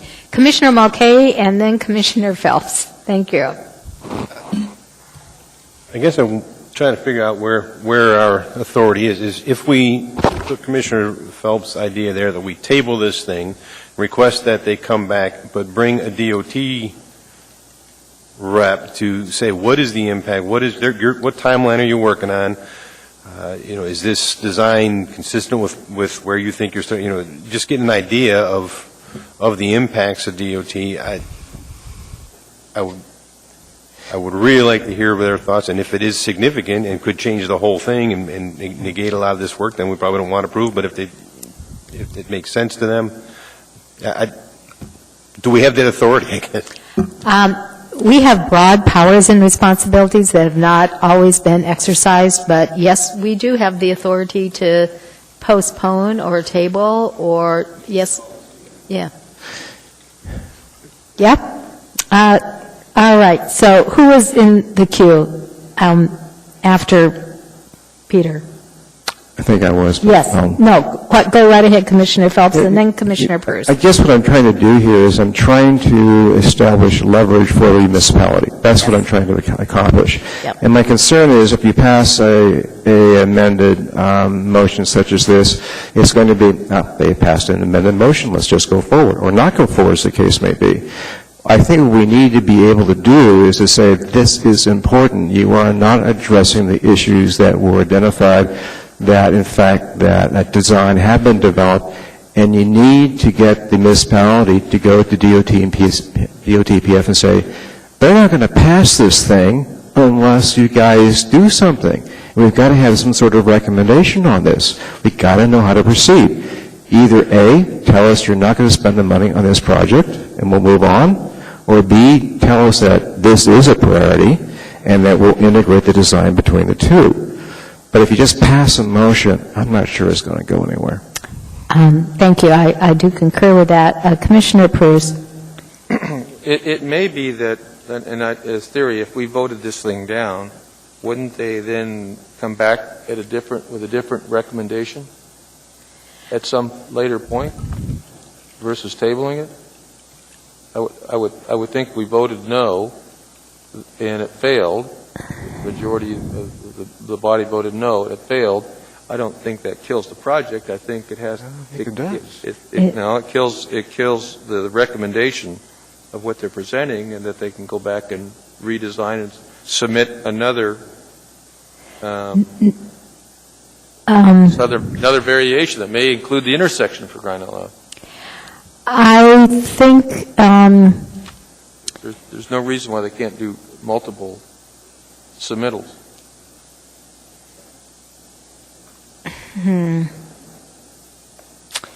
well, we have several people in the queue here. Commissioner Mulcahy, first. Just real quick, my concern with the no vote would be that in order for them to come back, I think they'd have to go, any kind of change to the design would require more public process, and that could be an extensive delay where just if we table and can have DOT come and give us their assessment, it may or may not result in an extensive delay. I think that keeps it open. All right, thank you. Commissioner Hickel. The state owns the intersection, and I don't know if we can even compel the state to come in here and give us an answer. I'm not sure. But if they own the intersection and they're autonomous with it, I don't know how us forcing this back to the public process is going to be able to move the state. I think it'd be moving backwards. Well, I think what Commissioner Phelps is trying to convey is by tabling it, it forces the municipality to go to DOT and say, look, we have a problem, we have an issue, I want you to prioritize this intersection so that we can improve Golden View Drive. Are you going to do it, or are you not going to do it, and when? And if so, when are you going to do it? Because I think the concern here is that improving Golden View Drive without knowing how the intersection is going to interface with it is going to be a very costly improvement. And under these circumstances, the goal generally is to have some coordination so that you have, hopefully, you don't have costs that are going to be torn up at some point in time. Commissioner Phelps, Commissioner Pruz, Commissioner Robinson. Okay. Maybe it's better I defer until we have other All right. people have the discussion. All right. Commissioner Pruz, do you have any further comments? I do. I think that if you went back to if you tabled it and you went back to the DOT and said, well, you may not have it on your funding priority now, but would you please pick an intersection that the owner's representatives have spent a lot of time and money on to develop of the 8, and pick that one so that we can develop, we can build to that intersection. That at least gets us partway down the road. Mm-hmm. But not having one picked, them not picking one, it has nothing to do with their funding it. That can be with other people, other public, other politicians, and more pressure from the community to the DOT to put it on their priority list. But at least have the design locked in, have them pick one so that the municipality spends its dollars wisely to tie into it. Right. Commissioner Robinson. Thank you. First, I'd like to withdraw my motion to amend the main motion. Okay. And secondly, I've made clear sort of where I stand on this, that I believe moving forward is the best option. Yet I've heard the body, and what I've heard is the second best option is not to vote it down, but rather to table it. So at this point, I'd like to withdraw the main motion. All right. Thank you very much. Is that it was seconded by Commissioner Parks? Are you in? Ferguson. I'm sorry, Commissioner Ferguson. Are you in agreement with the motion to withdraw? I am. Okay. All right. Thank you very much. Ms. Dean, I believe you were in the queue at one point in time. Do you have any comment? I apologize for not calling on you sooner. My only comment is that I feel that we still aren't doing a service to the people on Golden View that have massive drainage problems. And there still is the pedestrian issue, but the drainage is so bad in that area. I wish Tyler would have continued with his motion. I would have supported it. Okay. Thank you very much. Commissioner Phelps. Again, I think that this is an alternative that is more workable than the other alternative from the sense that we're trying to provide leverage. And I'm not really trying to describe this as being like staff talking to staff. I'm really describing it as the mayor calling up the commissioner and saying we have a problem here. And that does get a result. Yes. And that's what I would strongly recommend, is that type of discussion occurring, and for the municipality to be very blunt about it and say that this does not make sense. We need to have specificity on this, and we have to make a decision. You guys have to tell us either A, it's not going to be there as an intersection improvement, or B, it will be there, and if it's going to be there, then we have integrated design. But you need to get some sort of clarity here, and that's the only way that I can say that you force clarity. All right, thank you. So I have a question of the Secretary. Is tabling different than postponement?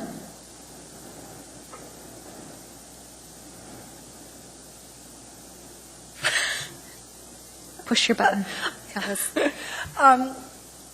Postponing requires a time and date certain. Tabling it, they're very close to being the same thing. It's just that tabling usually just means you're just laying it on the table and you're not going to do anything with it right now. And there's really pending whatever issues you need to be resolved. Okay. May I ask for one clarification, please? Yes. Commissioner Robinson, when you withdrew you were withdrawing your amendment and withdrawing the main motion as well? Yes. Well, so yeah, I had an amendment on the floor that had not been approved. I withdrew that first, and then I approved the amended main motion as well. I withdrew that as well. All right. Commissioner Ferguson, you've been in the queue for a while. Do you have something additional? On case 2012-048, I'll make a motion that we table it for 90 days to give staff time to talk to the state to attempt to reach clarity, but in the meantime that we support the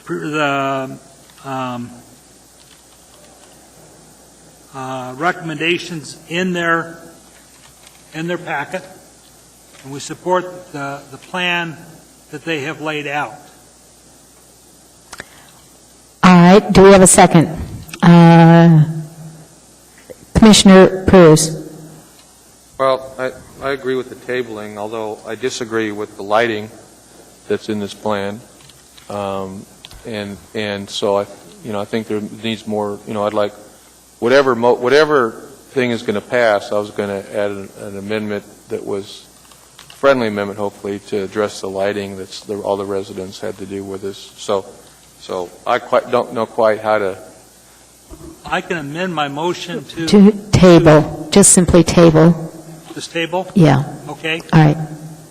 All right. And that motion has been amended to table. It's been seconded by Dana Cruz. Commissioner Phelps? One last thing. I think that it's important to specify we're tabling, but with an expectation of it coming back in 90 days. Okay, thank you very much. That's on the record is the expectation, but we'll keep the motion as it is. All right, thank you. Commissioner Mulcahy? I also think that Commissioner Ferguson's original statement was come back within 90 days with information from DOT. That it's not just come back. Is that not correct? So that's the intent. I think that needs to be spelled out. All right, thank you very much. I would like you to use your voting machines, please. So this is a motion to table for 90 days with the intent that we will be coming back to hopefully with additional information from DOT. Please use your voting machines.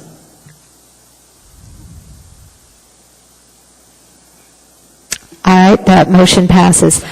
We're going to take a short break, but before that, I would have one comment that I would like to make regarding this case. And I find it, once again, very disappointing that the Anchorage School District has built a facility without taking into consideration off-site improvements and traffic patterns and what that amount of population does to a community. And I would hope that the next time this commission looks at a school site for approval, that we have a thorough discussion about off-site improvements. Thank you. We're going to take a 10-minute break, and we'll be back. Thank you. All right, thank you very much. We are back in we're back in session. Thank you. We're on to case number 4, 2012-076, Providence Health and Services, Alaska. Case number 2, 2012-074, and case 2012-075 have been withdrawn. I guess let me ask a question. Are we going to see it again at some point in time in the future, or what happened? I'm always curious. Madam Chair, this case included the rezone of one parcel that the Spenard Lions Club owned and 3 parcels that the municipality owned that were part of a park. And the conditional use that accompanied it was for a very large private club in a residential neighborhood. Based on the application that we received, we had concerns that it was not compatible with the neighborhood, and the municipality was no longer comfortable being a party to the rezone and has withdrawn its authorization to rezone those parcels. I believe that we have a meeting scheduled with the Spenards Club to discuss this and other options. At this time, I have no immediate intention to bring this back before the Commission. So was the petitioner the Spenards Lions Club and the municipality for the rezone, and then just the Spenard Lions Club for the conditional use? Is that my understanding? That's correct. So without having the municipality a party to the rezone, the conditional use could not go forward. All right. Thank you very much. All right. Providence Health and Services, Alaska, 2012-076. May we hear from staff? Thank you, Madam Chair. Providence Health Services requests approval of a conditional use for a 10-person habilitative care facility in the R1 district. I'll speak to the standards and policies so that the Commission may make specific findings regarding this case. The standard furthers the goals and policies of the Comprehensive Development Plan and conforms to the Comprehensive Development Plan in a manner required by Title 21. Staff finds that the Department finds that that standard is met. The proposed land use furthers the goals and policies of Anchorage 2020 to create and maintain conditions in which all residents have an equitable opportunity to share in health, housing, and social service resources.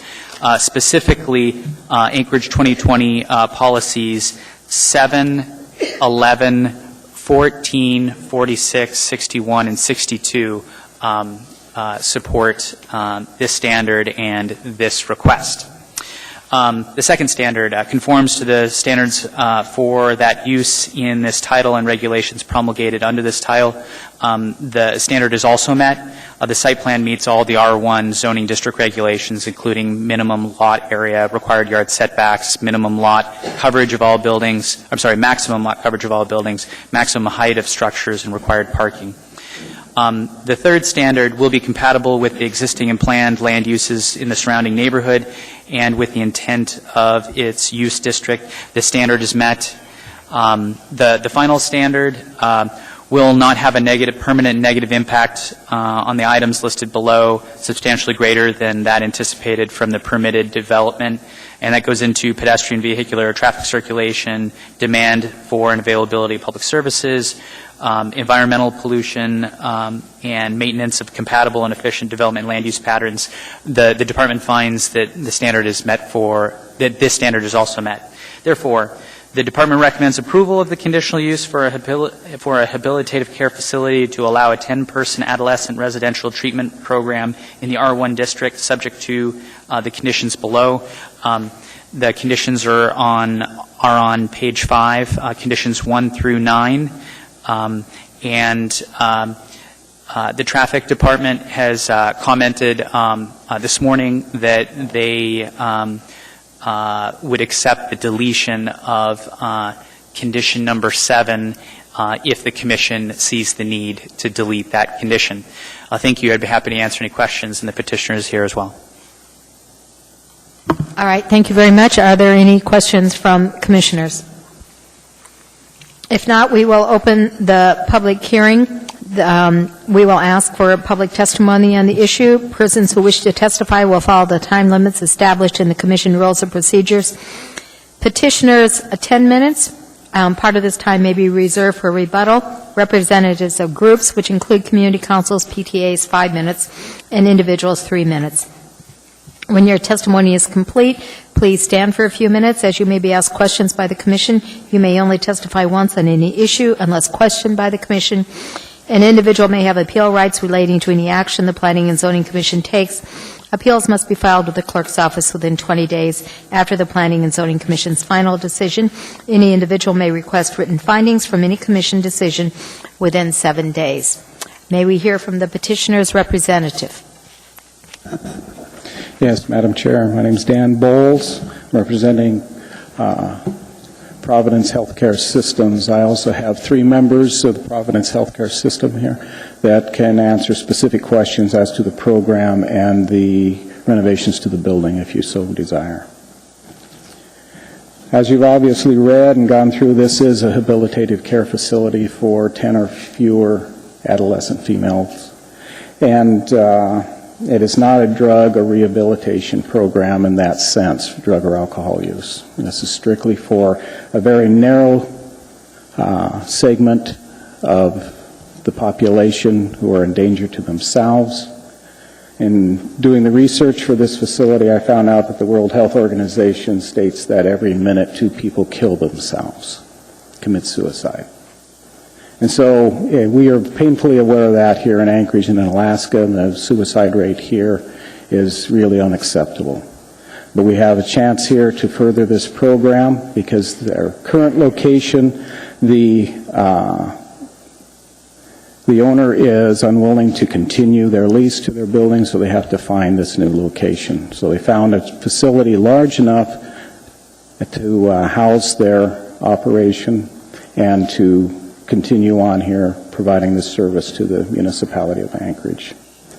And so going further into here, we've conducted 3 meetings with the community, 2 with the Community Council on April 2nd and June 4th, and we had a neighborhood meeting on April 26th in which we invited all those in the immediate neighborhood to come and voice their concerns. As a result of that, we did amend some of our submittal to the municipality to include their concerns, and the site plans there reflect that, what we're going to be doing, and along with the narrative. Also, we noticed that there are a number of, let me backtrack there, restrict that. There are a number of concerns that, we may not know of, but we're open to suggestions from either the Commission or from the community. But we hope to submit these to the municipality for a permit here and get this underway here this fall. And so I'll reserve any time for rebuttal or concerns of anyone, and I'm open to questions. Commissioner Pruz has a question. I do. What is the facility used for now? On Collins Way there at 2nd 60, it's an existing duplex. Is it it's vacant at this point. Okay. What criteria do the patients are selected? Or, I mean, when you talk about this clientele that will be there, I guess is the best way to describe it. Are they brought in from other communities? Are they local? Is there some sort of criteria that they meet? Or they come out of the legal system? How do you get the customer, so to speak? Okay. Well, the administrator of the program, Renee Rafferty, speak to that. We have lots of criteria, and we look for students that can be maintained in an open setting. We don't physically manage the girls that come there. Their age ranges from 12 to 18, and they are referred to us through the hospital system, primarily because they failed an outpatient treatment, and they have an Axis 1 diagnosis of depression or some type of mood disorder, and they come because they have a history of usually self-harm and suicidal ideation. Is there any potential for violence with these people? We rule students out that have a history of being violent in facilities, and I've been the clinical director of the program for 14 years, and we have not had an incident that has impacted the neighborhood in any way. The kids are very focused on hurting themselves, and often when they do need to be hospitalized, they are transferred to the hospital because they're suicidal or they're self-harming. While in your care at the facility, is there any time when they're out of the facility on the property where they're unescorted? No. We provide 24-hour care in there. The ratio is 1 to 5, but we generally have far more staff on during the days, and then we monitor them at all times. Their risk to harm themselves requires us through the Joint Commission to monitor them very closely, as well as our state regulation. Thank you. Thank you very much. I don't see any other questions in the queue. You have, could you state your name and spell your last name for the record? Sure. Renee Rafferty, and it's Rafferty. Thank you very much. Thank you. Commissioner Mulcahy, did you have a question? Just real quick. Where is it currently? It's located on 22nd Avenue, west of Boniface. East 20th. Yeah, East 20th, west of Boniface. That would be north of Northern Lights. Yeah. Or no, Burgaw, I'm sorry, west of Burgaw, yeah. You know where the Arc Complex is there? Oh, okay. It's to the north of that on 22nd Avenue. All right. Thank you very much. You have 7 minutes and 38 seconds for rebuttal. May I hear from the community? If you have public testimony, would you please come forward at this time?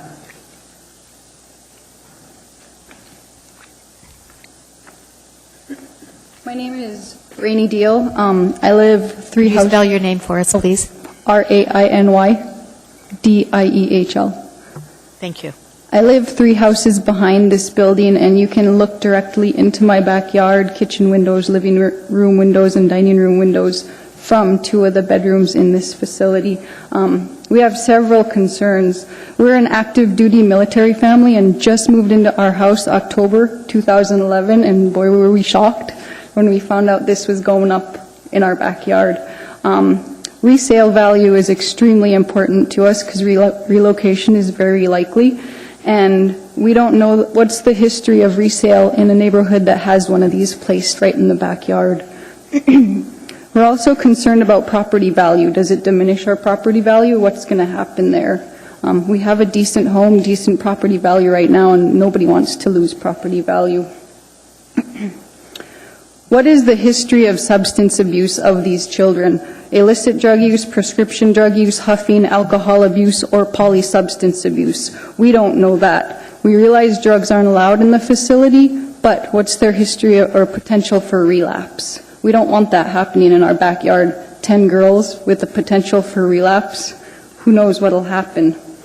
What is their criminal history? As far as I know, juvenile records are sealed. So do they have a history of vandalism, theft, robbing their neighbors, peeking into windows? We would like to know those things. Sex offenders are public records, so we would like to know what kind of people are living in our backyard. And then if they do relapse back into substance abuse and they're not aware of it, are they going to come rob my house, rob my backyard to fund their habits?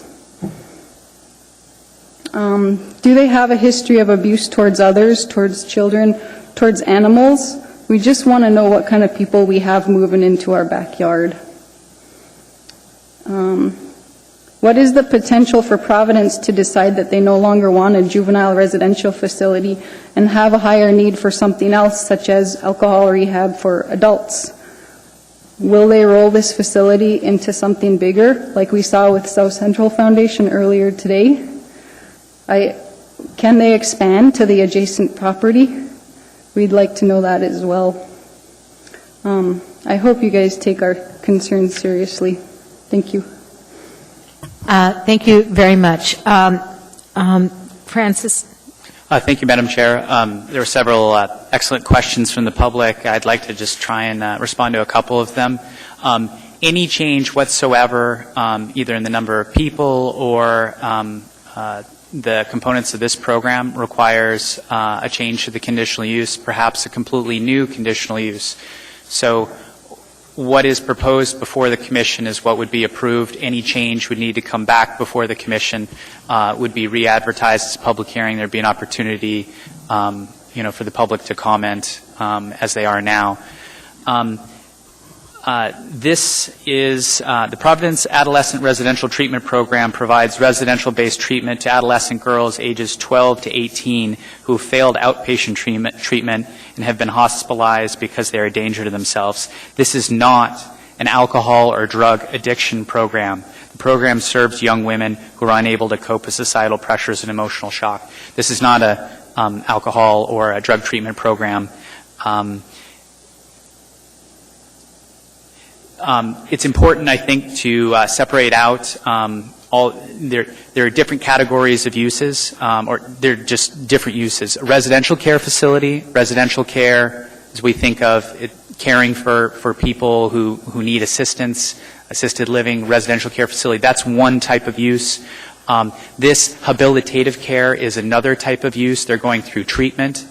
A community a correctional community residential center, a CCRC, that's court-mandated sort of treatment. So that's another use, which is not being proposed here. I just want the public to be clear about sort of the spectrum of different uses in relation to health care related issues. And this is not a court-mandated. These are all volunteers, the women, the young women that will be in this program. Thank you. Thank you very much. Is there anyone else who wishes to testify? Anyone else at all? All right. The petitioner has 7 minutes for rebuttal.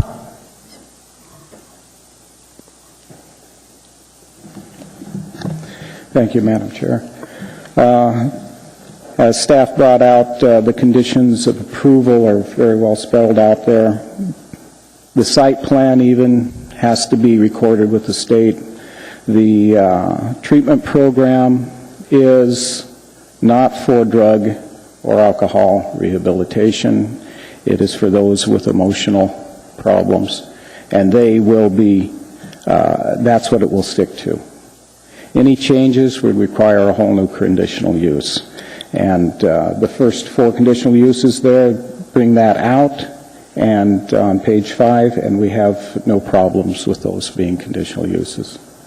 The concerns of our neighbor here, someone looking into her house, well, that goes with all of our neighbors. But at least here, Providence has offered them to give them the phone number so that they can call and voice their concerns. And so they have a recourse there. As to resale and property value, what was there before was a lot of junk vehicles. There's a chicken coop there in the backyard that's going away. 2 rundown storage sheds are going away. The various pieces of machinery and stuff that have been stored in the yard have come out. There are a few pieces yet to come out. The place will be cleaned up. It will be a far better looking place. The values will go up in the neighborhood as a result. As far as the history on the students there, the young ladies, Ms. Rafferty will go ahead and address that portion. Well, we've been in the neighborhood that we're in right now and have the support of our community council, Airport Heights, which is in the packet there. There have been no incidents where the neighbors have had any concerns. And the students come to us, their families place them there, and they are primarily private placements. Right now, we currently have no OCS placements. We do take them, but it's very uncommon, and so most of our students they're struggling with depression and can be maintained in a very open setting, and do not come with a criminal history. You have 5 minutes left. Do you have any other further comment? There are... Just a question on number 7. They asked, the traffic engineer said we could drop that for the signage for the one-way driveway. Since before we'd planned on putting the handicap parking there, and we've since moved that to the vicinity of the house itself. So there's no need to have a one-way driveway there at this point in time. So the other portions here, verifying traffic engineer, the driveway standard is met for clear vision area at the intersection, parking calculations, and verifying with the traffic engineer the ingress and egress, site distance. We will take care of all of that with the permit to renovate the house, because it has to undergo extensive renovation. So that would be the only request, that perhaps those last 4 items or 3 items would be put with the permit. All right, thank you. I just want to be clear, are you finished with your testimony? We do have several questions in the queue, and I want to make sure that you're finished with your testimony. All right, thank you very much. Commissioner Pruz.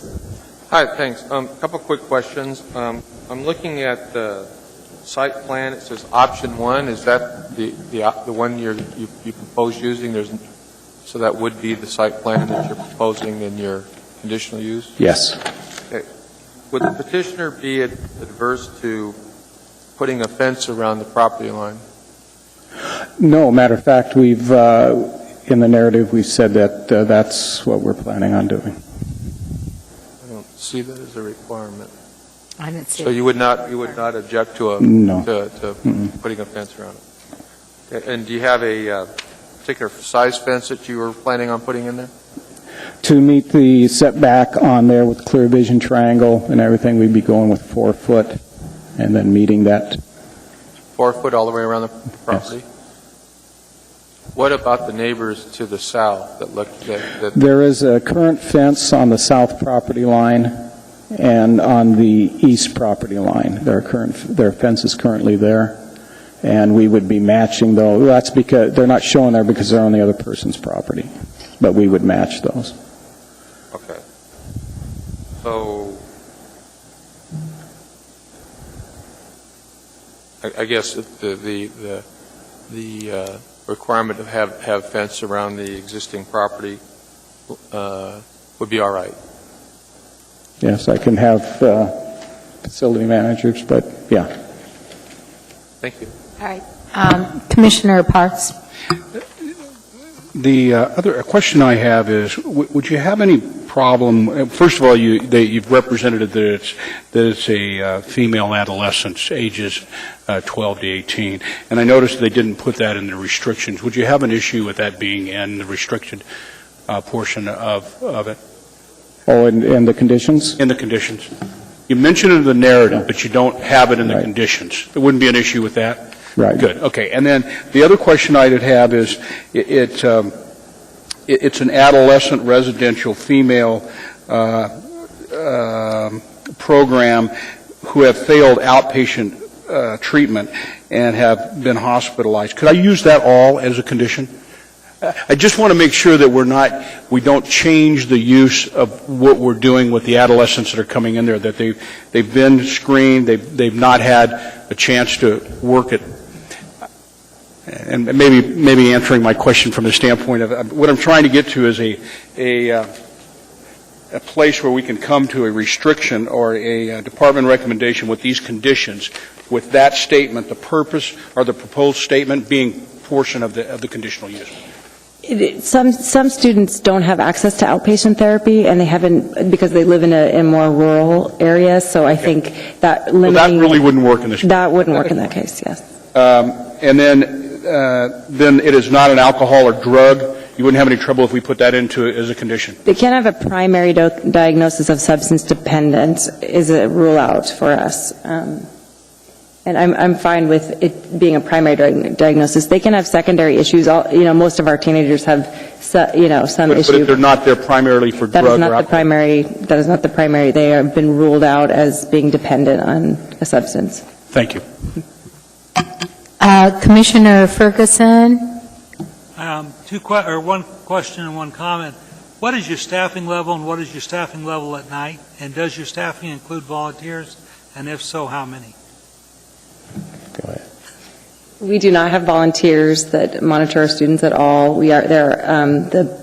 Our mental health specialists are the primary staff that are with the students 24 hours. We also have 3 clinicians that are there.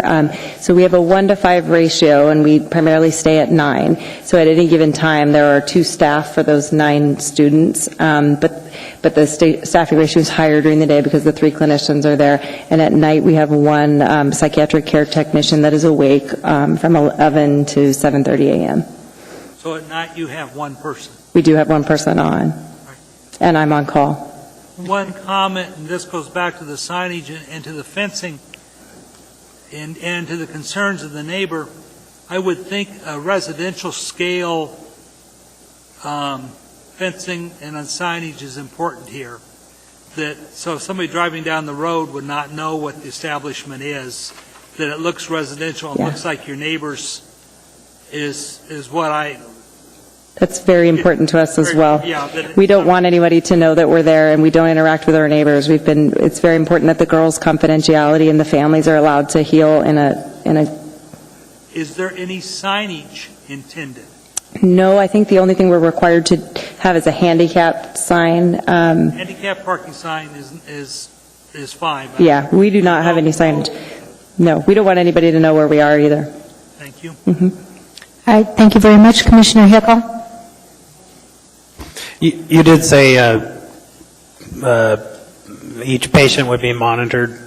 It's not like they're going to be able to be wandering around on their own in the middle of the night. Is that a fair assumption? Absolutely. We do at 15-minute checks to monitor them, but they're not allowed to even be alone with each other except for when they are in their room, and then the staff are monitoring them because we're promising their parents we're going to keep them safe as well, and so that we're monitored very closely. Thank you. All right, thank you very much. Commissioner Prus? I'm reading on page 4 of our packet, top of the page. It says staff to client ratio. And it says there will be a minimum of 2 staff persons on duty during the nighttime and 4 on duty during the daylight hours. Is that, that's what it says. So we have 1 on the night shift, which is 11 to 7:30 a.m., and then we have 2 staffed on our evening shift. So that should have said evening. That means that the 1500 to 2300 or 3 to 11:30 shift. Evening versus night. Okay, so we have a day, evening, and then a night shift. So that's just an error in there that I missed that was put in there, but yeah. So what this should, does this need to be, maybe I'm going to ask staff, does this need to be changed?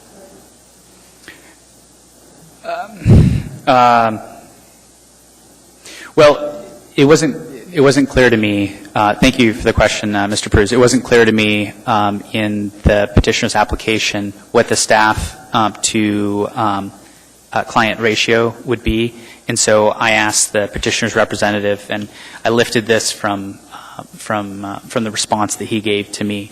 I'd like to clarify that in the report or possibly in the findings. I think that is important. Yeah, it's in the it's in your proposed findings right now. Well, you've pointed out that near the top of page 4, staff has said that the petitioner has stated that there would be 2 staff persons on duty during the night and 4 during the daytime. Now you're hearing the petitioner say something different now.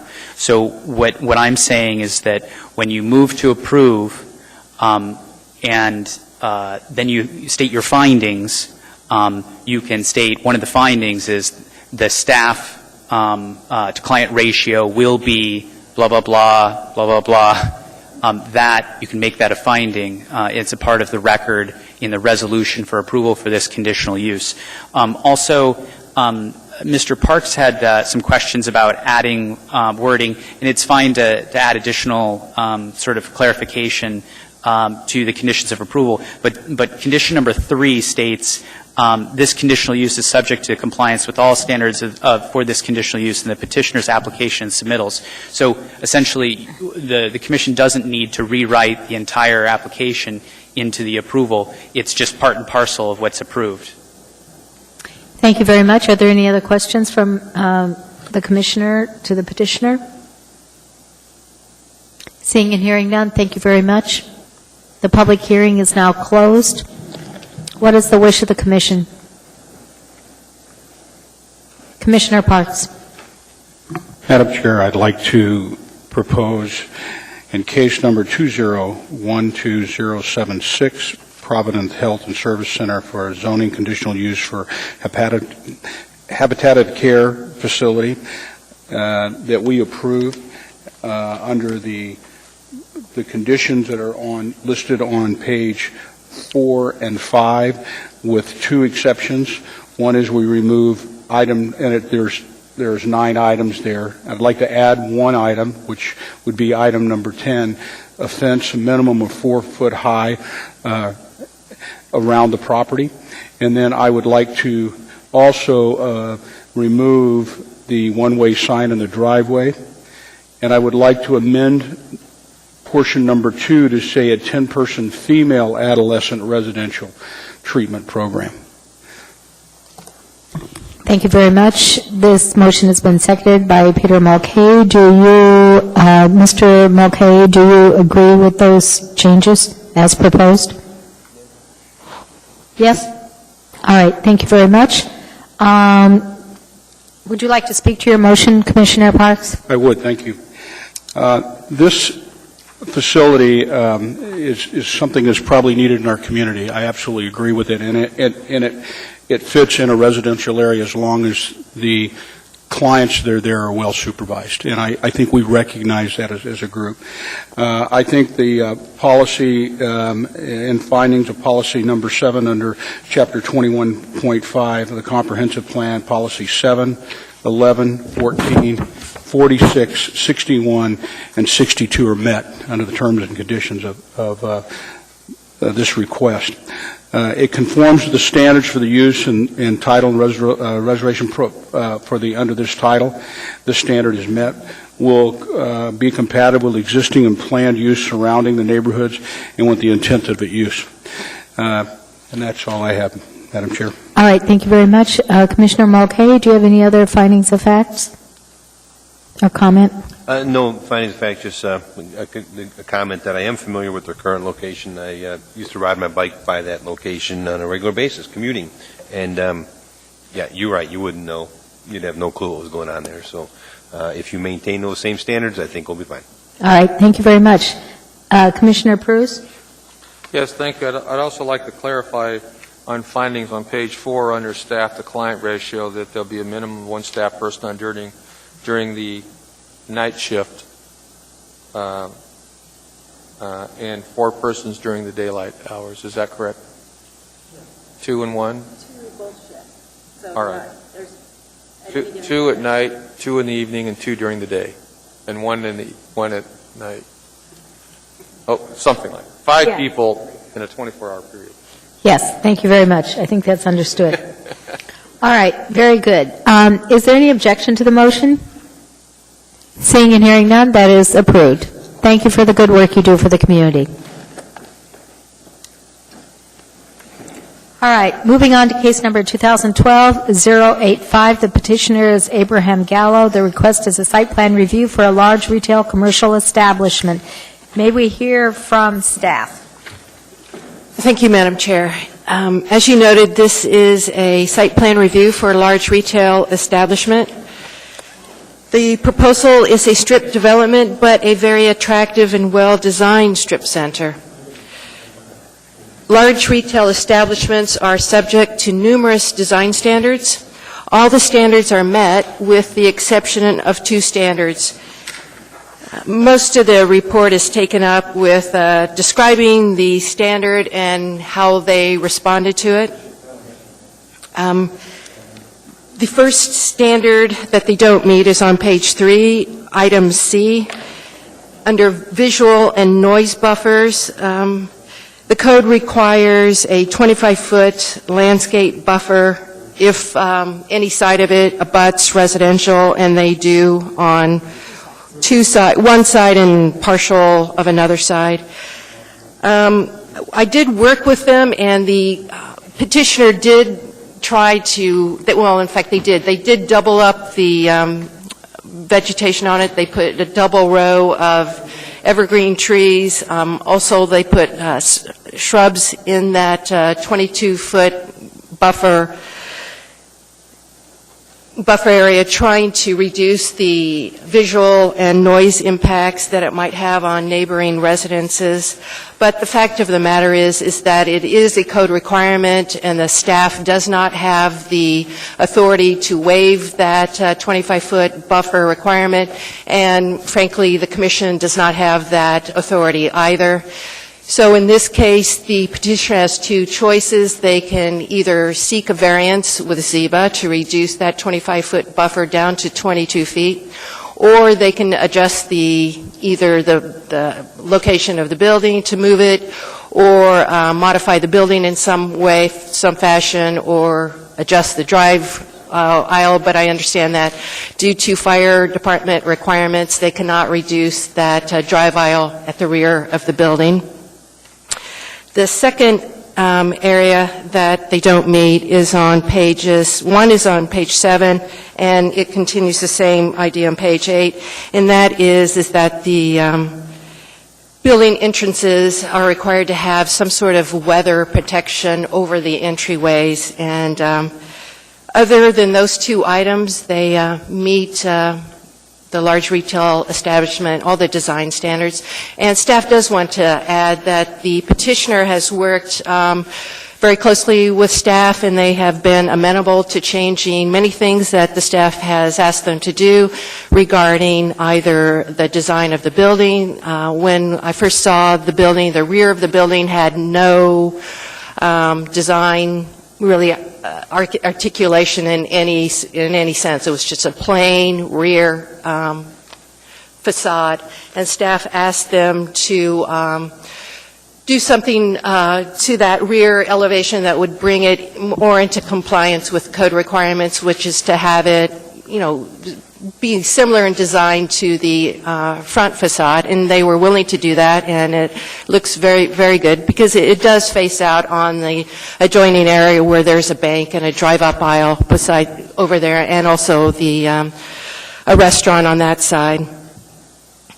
They also upgraded the community spaces, and they were also willing to upgrade that pedestrian crossing from Diamond that leads to their building. They took out a few parking spaces, but were able to adjust the parking spaces and reconfigure it so that they did still meet the parking requirement, so that pedestrian crossing is quite nice there. And they also did add a pedestrian crossing at, I believe, the northwest corner of the site, so that there is already a trail out there, so they do connect to an existing trail at that side of the site. And staff would like to add one more condition. That would be number 8, and it would read, provide entryways that offer protection from the elements, which is consistent with the code requirements. That's all I have. Thank you very much. I have a couple of questions for you procedurally. What comes first, a site plan review or a variance? And how is it that the Planning and Zoning Commission can or cannot grant the variance? How does all that work? Could you explain that for our benefit? Madam Chair, yes. As to your first question, we had a meeting with the petitioner, and it It wasn't until late in their design process that they realized that this retail center was subject to the large retail establishment. They were kind of under the impression that it was just really, if you were a big box, it applied to you, but if you were a strip center, it didn't apply to you. And so we discussed that further with them, and they accepted the idea that it does in fact come under the large retail establishment. So that caught them a bit by surprise, and they were kind of further down far down into the design process. And so, but they were still able to work with staff, but, it did present problems with that 25-foot buffer requirement, mainly because of the fire department requirements for that fire lane in the back, and they aren't able to reduce that fire lane any further than what it is. It meets minimum fire department regulations. And then your second one, yes, no board or commission has the authority to deviate from the code. That's the Assembly's purview. And Assembly could only do that by rewriting the code. Again, what should come first, the variance or the site plan review? Well, often, if they have enough time and they knew it ahead of time, they would seek a variance if that's what they were trying to do, or more commonly, they seek them concurrently. They're going for us, and they also apply at the same time for a variance at ZEBA, and so they, depending on the scheduling of which board is heard first, in some cases it could be they go to P&Z first, or other cases they may go to ZEBA first. It just depends on the meeting and when they get their application in, but it's not unusual for them to submit concurrently. And are they scheduled at the Zoning Board of Exam at ZEBA? Staff has just learned tonight that they are not going to seek a variance. Instead, they are probably going to end up making modifications to the building so that they can gain those 3 feet so that they'll have the 25-foot buffer. All right, thank you very much. That would have been nice if you'd have told us that. I don't know if I should let the cat out of the bag or let the petitioner describe what they wanted to do. All right, thank you. All right, are there any other comments? All right, so the public hearing is now open, and let me repeat that petitioners who wish to testify, persons who wish to testify will follow the timelines established in the Commission Rules of Procedures. Petitioners have 10 minutes. Part of this time may be reserved for rebuttal. Representatives of groups, community councils, PTAs, 5 minutes. Individuals, 3 minutes. When your testimony is complete, please stay at the podium. You may be asked questions by the Commission. You only may testify once on any issue unless questioned by the Commission. An individual may have appeal rights relating to any action the Planning and Zoning Commission takes. Appeals must be filed with the clerk's office within 20 days after the Planning and Zoning Commission's final decision. Any individual may request written findings from any commission decision within 7 days. May we hear from the petitioner's representative, please? Please come forward and state your name. Good evening, Commissioners. My name is Alan Rohde, Rohde Associates Architects, and I'm representing Mr. Gallo. And Sharon's correct in what she had mentioned there in terms of looking at the landscape buffer that's required. Under the plat note that originally existed on the site in which we had designed by, there was a 20-foot requirement for buffer landscaping against the residential property. And then once we found out about the large retail establishment criteria being applied to our project, we worked to accommodate the 25 feet in the back of the building, which we in fact did until meeting with the fire department and going through the turn radius as required. And what we found was somewhat extraordinary in that they were asking for the ability for fire trucks to be able to pass one another in this fire lane as well. So the difficult situation became more difficult, and we were crunched down to the point where we're 3 feet away. And at that point, our best approach was to go ahead and modify the architecture of the back of the building, as Sharon had mentioned, to give it the same differentiated criteria that the front of the building received, as well as double up on the landscaping to really give a dense buffer across the back of there. So we're within your purview to be able to allow 22 feet versus 25 feet. We'd certainly be standing here asking for it. And short of that, given the time constraints and issues associated with trying to obtain a variance, it seems that it's easier for us to modify the two rear corners of the building, allowing the turn radius of those fire trucks to, it's not the distance actually between the back face of the building and the landscape buffer. It's rather being able to turn the corners, which is inhibiting us. So it seems that the least time-consuming for us effort in terms of trying to keep construction going for this summer is to modify the corners of the building, which will allow us to have 25 feet of landscape buffer, therefore meeting that criteria. And then kind of just to cut to the chase, since the other issue was the covering at the openings, we would be amenable to exploring the options of extending the existing canopies over there, which are currently 2 feet out, to provide adequate coverage, or pursuing something directly below those to provide some coverage at the entry points. It's not a problem to pursue that. So barring those 2 points, I don't know if there are other points of discussion that we need to follow up on, but I think we're very close to having something that's approvable here. All right, thank you very much. You have 7 minutes left for any rebuttal. Are there any questions from the commissioners? Commissioner Parks. I just have a couple for you. I assume that this building is going to be similar to the one that was built on the Old Seward Highway across from the Pink Element. It looks like it's similar to that. Is that correct? We're the same architects. Okay. One of my concerns in that particular building is the space parking in the front of that. And I know I can read it. You have adequate parking, but when it snows, and moving the snow out of those parking lots with the ballards up against it and not being able to get all the snow out of there, it really makes it difficult to pull in and pull out of that back to back with someone. And I don't mean at the same time. I'm just saying there's not a lot of room in there, especially with larger vehicles, long trucks. Storage of snow is going to be very difficult on this site the way you have it designed currently. And I assume that you've accommodated that in your plan. I know it's a requirement that you do it. But I don't see any place here to put snow for any length of time at all, unless it's behind the building. Will you address that for me? Sure. We have a haul plan. Any amount of snow, 3 inches or more, is going to have to be hauled from this site. So that's intended, it's planned in, and that's the approach that the owner wants to pursue with this. There's quite a lot of parking for this facility. And are you over-parked? I'm just asking the question. You have more parking than you need per square foot? There's only one additional parking space according to the code requirements. Now, if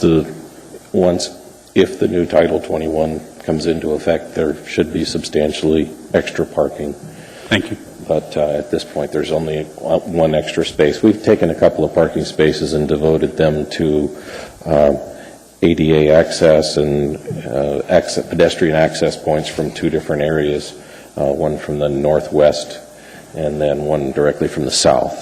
So we've taken some of the space that previously was parking and given it up for pedestrian access. Thank you very much. Commissioner Ferguson.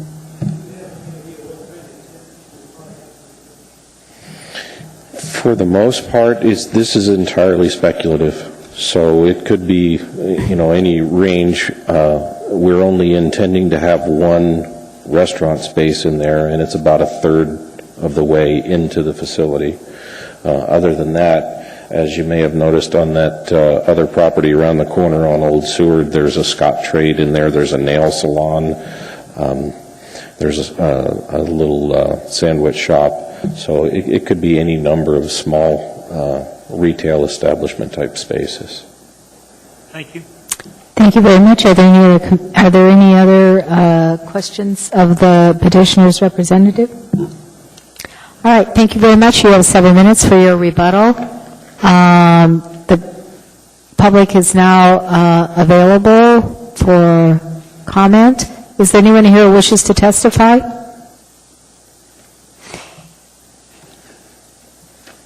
Is there anyone here who wishes to testify in case 2012-085, site plan review for a large retail commercial establishment?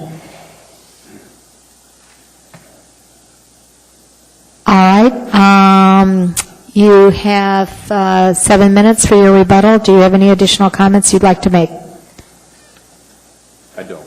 All right. Thank you very much. The public hearing is now closed. What is the wish of the commission? May I have a motion? Ms. Dean. In the matter of case 2012-085, I move to approve the site plan review for the Gallo Center as a large retail establishment in accordance with AMC 21.50.320, along with the department recommendations on page 9 and 10. And I believe there was one additional, number 8, that was suggested by Ms. Ferguson. If she could repeat that for me, I would appreciate it. Thank you. To the chairs, Ms. Dean, yes, that read, provide entryways that offer protection from the elements. Thank you. Thank you. Motion's been seconded by Commissioner Parks. Commissioner Parks, do you have any any additional comments? No, ma'am. Thank you. All right. Thank you very much. Commissioner Robinson?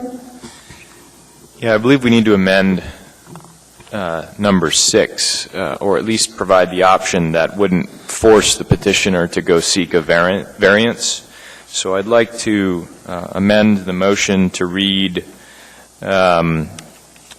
if not achieved through design alterations, the petitioner shall obtain a variance to reduce the 25-foot landscape buffer abutting residentially zoned areas to 22 feet. Can we not just eliminate that one since he's already agreed to do that? I'd like the record to indicate that he's going to do it one way or the other. All right. Okay. Yes, I accept that. All right. Thank you. Is anything else?